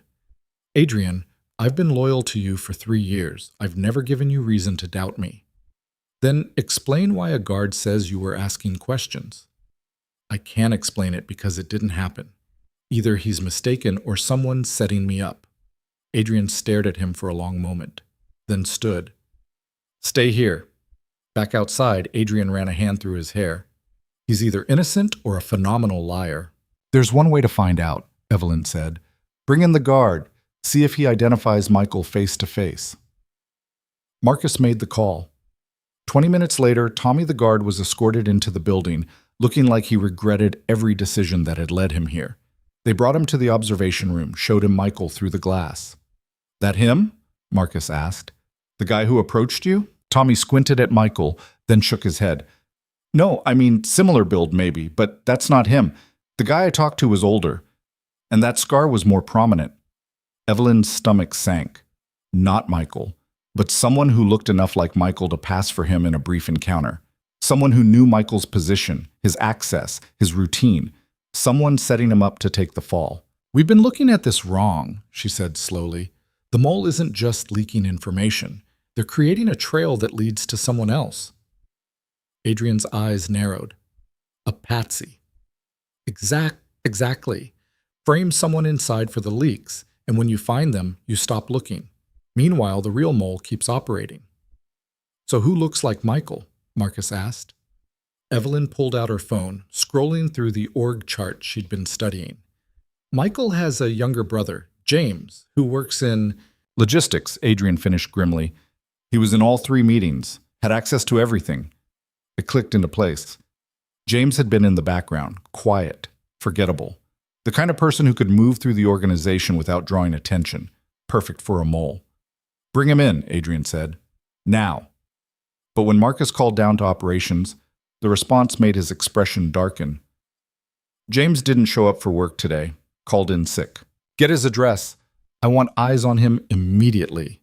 Within minutes, they had a team en route to James's apartment in Queens. The wait was excruciating, everyone on edge. Finally, Marcus's phone rang. He answered, listened, his face falling. What? Adrian demanded. Apartment's empty. Looks like he cleared out in a hurry. Neighbors say they saw him leaving with suitcases this morning. He ran. Adrian slammed his hand on the table.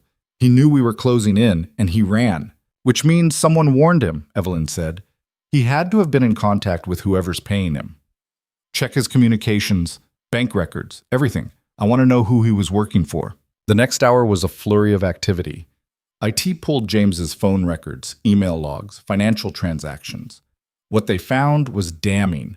Regular payments from an offshore account, encrypted communications with an unknown party, and a pattern of information requests that aligned perfectly with the leaked details. He's our mole, Marcus confirmed. No question. But who is he working for? Adrian asked. The answer came from an unexpected source, one of James's emails, recovered from a backup server. It had been sent 3 days ago, just hours before Chen's death. The recipient? Isabella Rossi. Evelyn felt like she'd been punched. Isabella?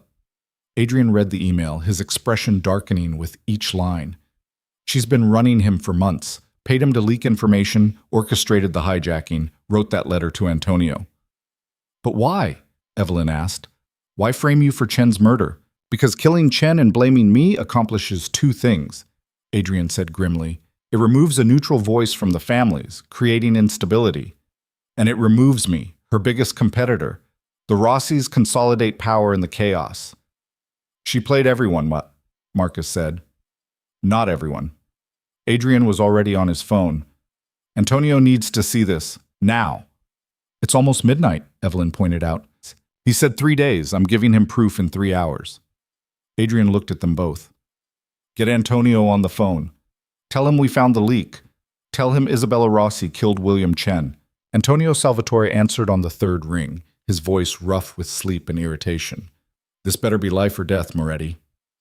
It's both, Adrian said, putting the phone on speaker. I found your leak, and proof that Isabella Rossi killed William Chen. There was a pause.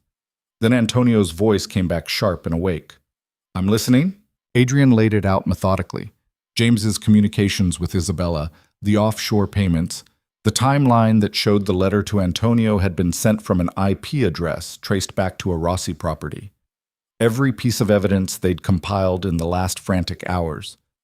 When he finished, Antonio was quiet for so long Evelyn thought the connection had dropped. You're telling me, Antonio said finally, that Isabella Rossi murdered a patriarch, framed you for it, and orchestrated this entire crisis to consolidate her family's power. Yes. And you can prove this. Every communication, every transaction, every piece of evidence. I'm sending it to you now. Evelyn heard typing on the other end. A long pause while Antonio presumably reviewed the files. This is compelling, Antonio admitted. But Isabella's not stupid. She'll have explanations. Claim James was a rogue operative, that she knew nothing about it. She sent him instructions the morning Chen died, Adrian said. Specific instructions on how to access my systems, what information to leak.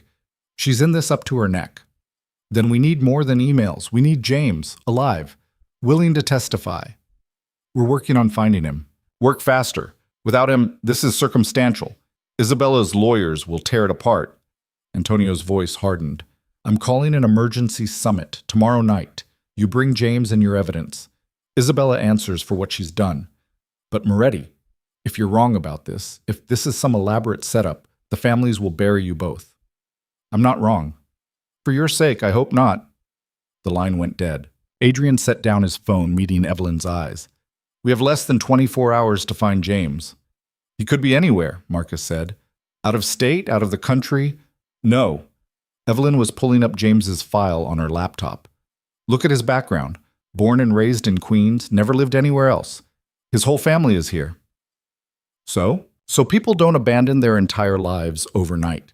They grab what matters and go somewhere familiar. She scanned his records.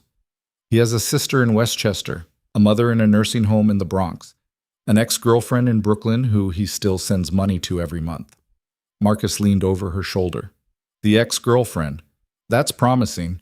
Nobody keeps paying an ex unless there's still something there. Adrian was already on his phone.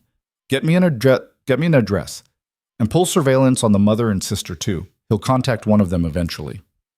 While Marcus coordinated with his security team, Evelyn kept digging through James's digital footprint, social media, professional connections, any breadcrumb that might lead them to him. Here, she said, highlighting something. He posted a photo 3 months ago. Some dive bar in Greenpoint. The caption says, "My place." Like a regular spot. Could be nothing, Adrian said. Or it could be where he goes when he needs to think. When he's scared. Evelyn looked up. If I were running, I'd want to be somewhere familiar, somewhere I felt safe. Adrian studied her. You're getting good at this. At what? Thinking like someone with something to hide. She wasn't sure if that was a compliment or a concern, but there wasn't time to unpack it. Marcus had addresses for all 3 locations, the ex-girlfriend, the bar, and the sister's house. We split up, Adrian decided. Cover all 3 simultaneously. Marcus, take the sister. Tony, you're on the ex-girlfriend. I'll hit the bar. I'm coming with you, Evelyn said.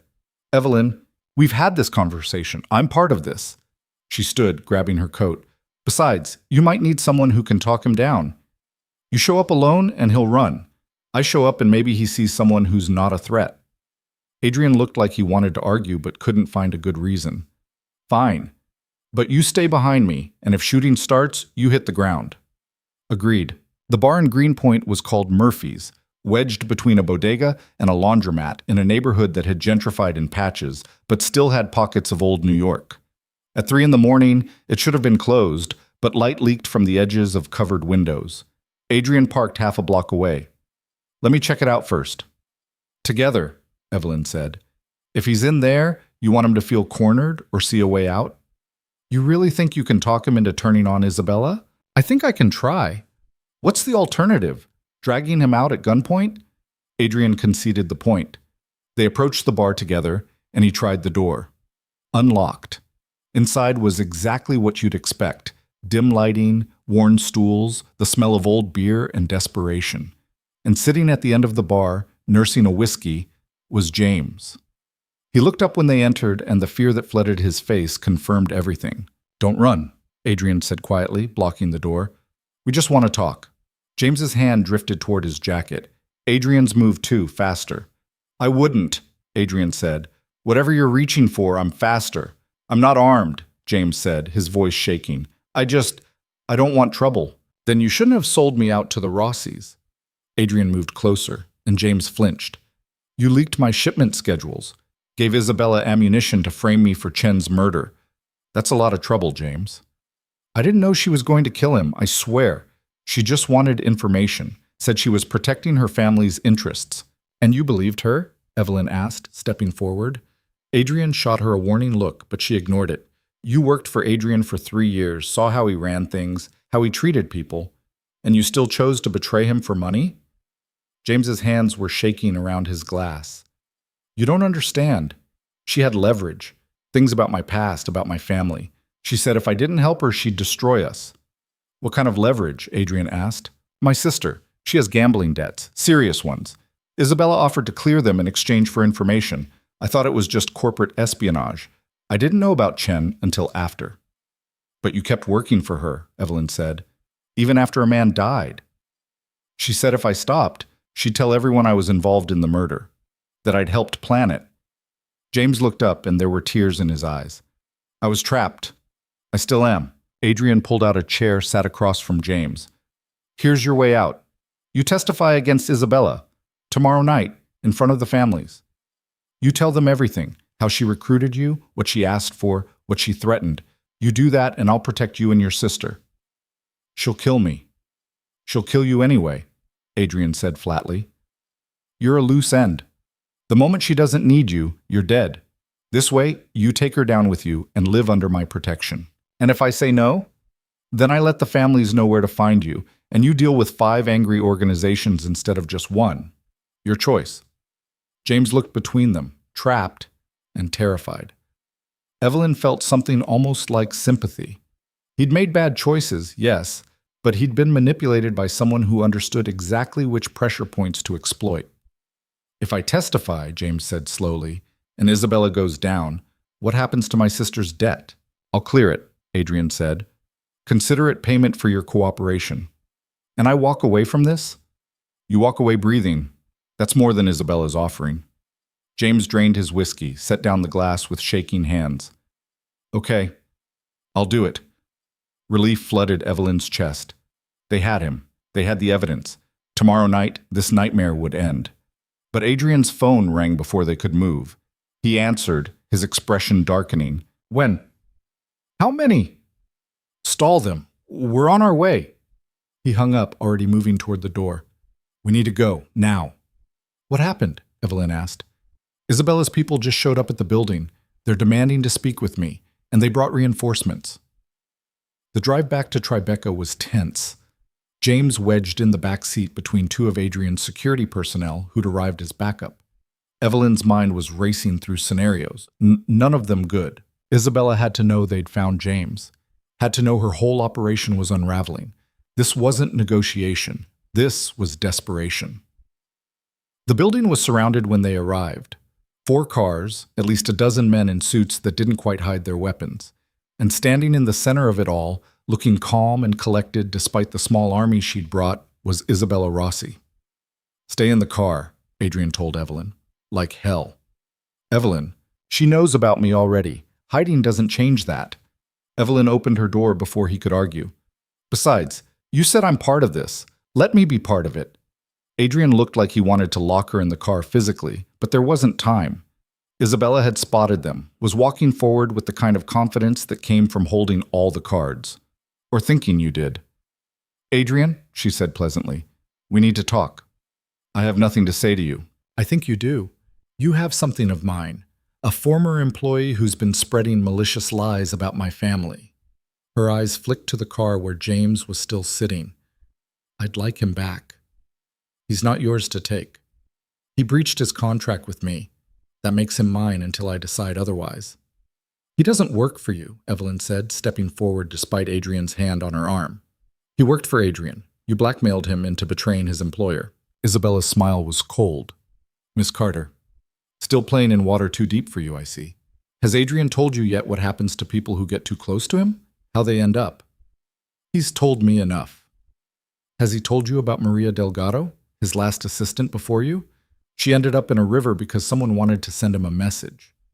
Evelyn's blood went cold, but she kept her voice steady. Is that a threat? It's a history lesson.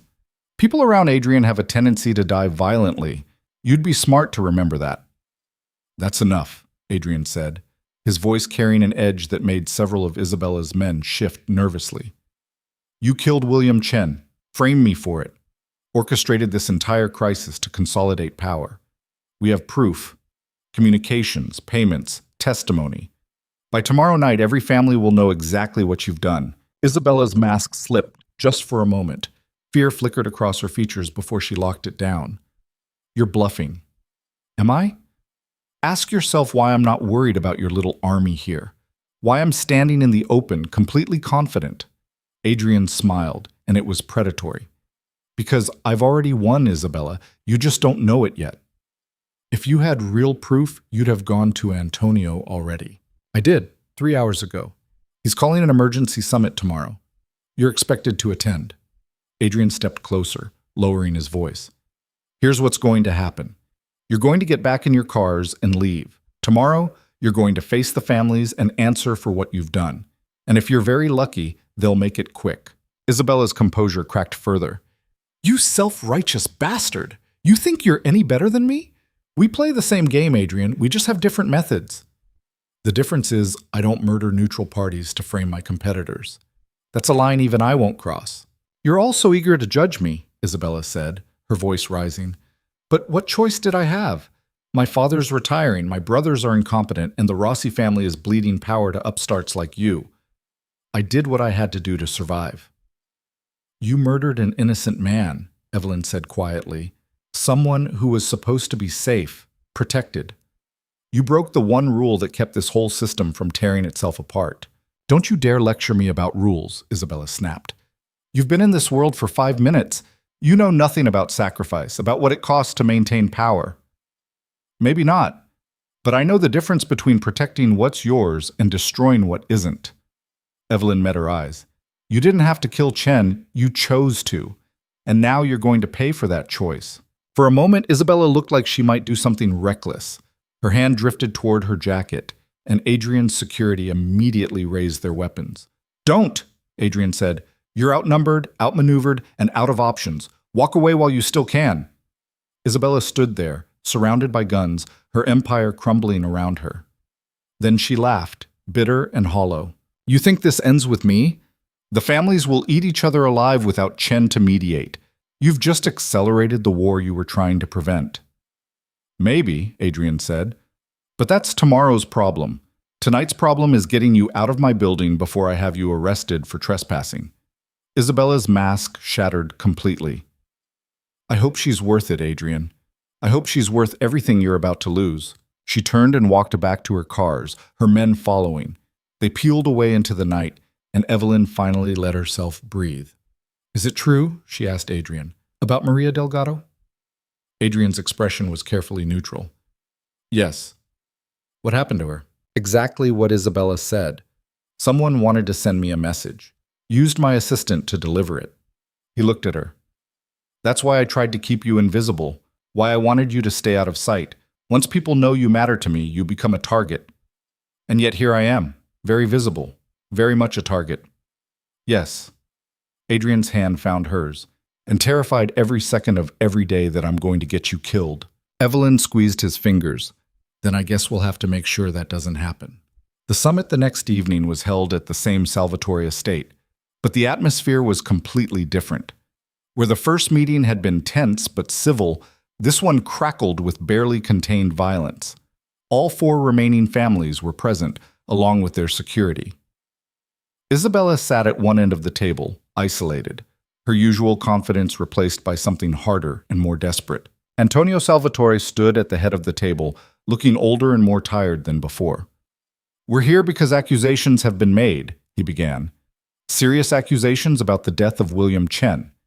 Adrian Moretti claims to have proof that Isabella Rossi orchestrated Chen's murder and attempted to frame Moretti for the crime. Isabella, you'll have the opportunity to defend yourself. But first, we'll hear the evidence. Adrian presented everything methodically. The communications between Isabella and James, the offshore payments, the timeline showing Isabella's knowledge of Chen's movements, and finally, James himself, who stood before the families and testified to everything, the blackmail, the instructions, the murder. Isabella tried to fight it, claimed James was lying, that the communications were fabricated, that Adrian had orchestrated this entire scenario to eliminate a competitor. But the evidence was overwhelming, and when Antonio's people verified the digital trail independently, Isabella's defense collapsed. The families will vote, Antonio said. All in favor of Isabella Rossi being guilty of murdering William Chen and attempting to frame Adrian Moretti? 4 hands went up. Only Isabella's own people abstained. It's decided. Antonio's voice was heavy. Isabella Rossi, you are found guilty by consensus of this body. The penalty for killing a patriarch is exile. You have 72 hours to liquidate your assets and leave the city. If you're found within city limits after that time, the protection of the families is revoked. You will be considered an enemy of all. Isabella stood, her face pale but composed. You're all fools. Without Chen to mediate, you'll tear each other apart within a year. That's no longer your concern, Antonio said. You have 3 days. I suggest you use them wisely. Isabella left without another word, and the room exhaled collectively. Vincent Castellano spoke up. We need to discuss Chen's territories, his operations. Someone needs to manage them.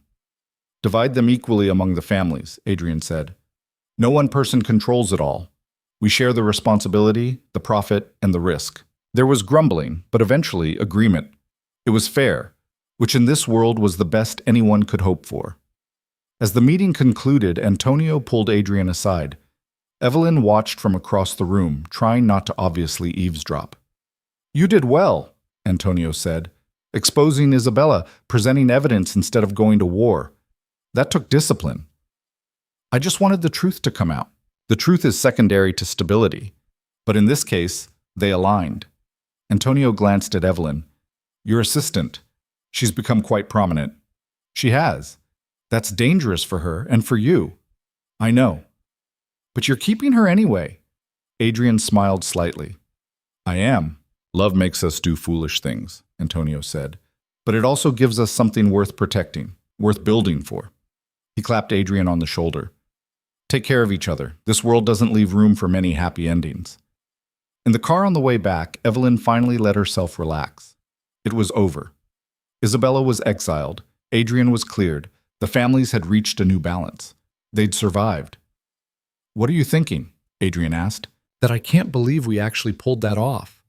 We make a good team. We do." Evelyn turned to face him. "So what happens now?" "Now we rebuild. Strengthen operations, make sure we're never this vulnerable again." Adrian paused. "And we figure out what this is, between us. I thought we already knew what this was." "We know what it is now. I'm asking what it could be, long term." Evelyn's heart did something complicated. "Are you asking me to stay? Officially?" "I'm asking if you want to. If you can imagine a future here. With me. In this world." She should probably think about it, weigh the risks, consider her options, make a rational decision based on logic and self-preservation. Instead, she said, "Yes." Adrian smiled, genuine and relieved. "Just like that?" "Just like that. I've made worse decisions with less thought." "Such as?" "Taking a job with a man I was pretty sure was a criminal." "In your defense, I am definitely a criminal." "See? Terrible decision-making." Evelyn leaned against him. "But I don't regret it. Any of it. Even the death threats, the attempted recruitment, the murder investigation, even those, they came with you and you're worth it." Adrian pulled her closer, and they sat in comfortable silence as the city passed by outside. Evelyn thought about how much had changed in just a few weeks, how she'd gone from invisible and forgettable to essential and visible, how she'd chosen danger over safety, power over peace, how she'd fallen for a man whose world was built on violence and control and somehow found honesty in it. 3 months later, Evelyn stood in Adrian's office. Their office now, technically, since she'd been promoted to Chief Operations Officer, reviewing contracts for a new partnership with the Castellano family. The families had settled into a new rhythm after Isabella's exile. Her organization had been absorbed by the others, her operations divided up, her people scattered. There were rumors she'd gone to Europe, was building something new there, but nobody in the city cared enough to confirm. The Rossi's remaining leadership had reached out to Adrian a month ago, asking to negotiate a truce. He'd agreed with conditions. Evelyn had handled the negotiations personally, earning respect from people who'd initially dismissed her as decoration. She'd learned the language of this world, learned how to read between lines, how to offer concessions that looked like compromises but were actually advantages, how to be ruthless when necessary and merciful when strategic, how to be powerful without losing herself in the process. Marcus knocked on the doorframe. "You got a minute?" "Sure, what's up?"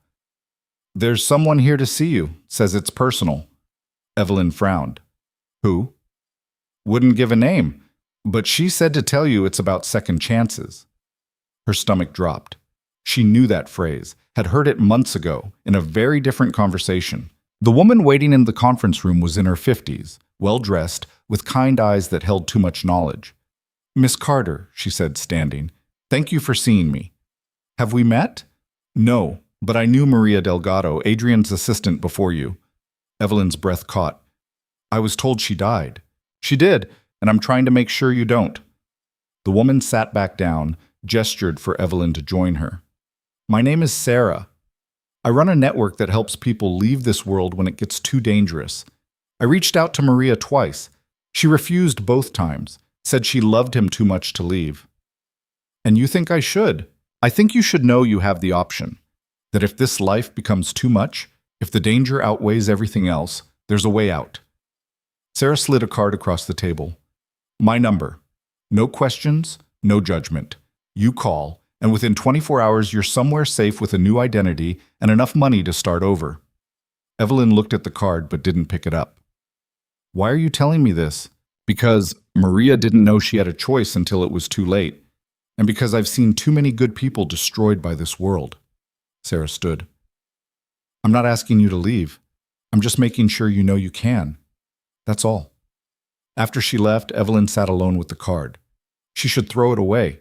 Should feel insulted that someone thought she needed an escape route. Instead, she tucked it into her wallet next to her ID and credit cards. Not because she planned to use it, but because knowing it existed felt like insurance against losing herself completely. Adrian found her there 20 minutes later. Marcus said you had a visitor. Someone offering me a way out, in case I change my mind about all this. He went very still. And I kept her number, but I'm not calling. Evelyn stood, moving into his space. I told you months ago I was choosing this. Choosing you. That hasn't changed. Even though it almost got you killed? Multiple times. Even though. She took his hands. Adrian, I'm not here because I don't have options. I'm here because this is the option I want. You're the option I want. He kissed her, slow and deep, and Evelyn felt the same certainty she'd felt that first night in her new apartment. This was dangerous and complicated, and probably insane, but it was hers. That evening, they had dinner with Vincent Castellano and his wife at a restaurant in Little Italy. Business had evolved into something closer to friendship, though everyone involved understood the foundation was still strategic alliance.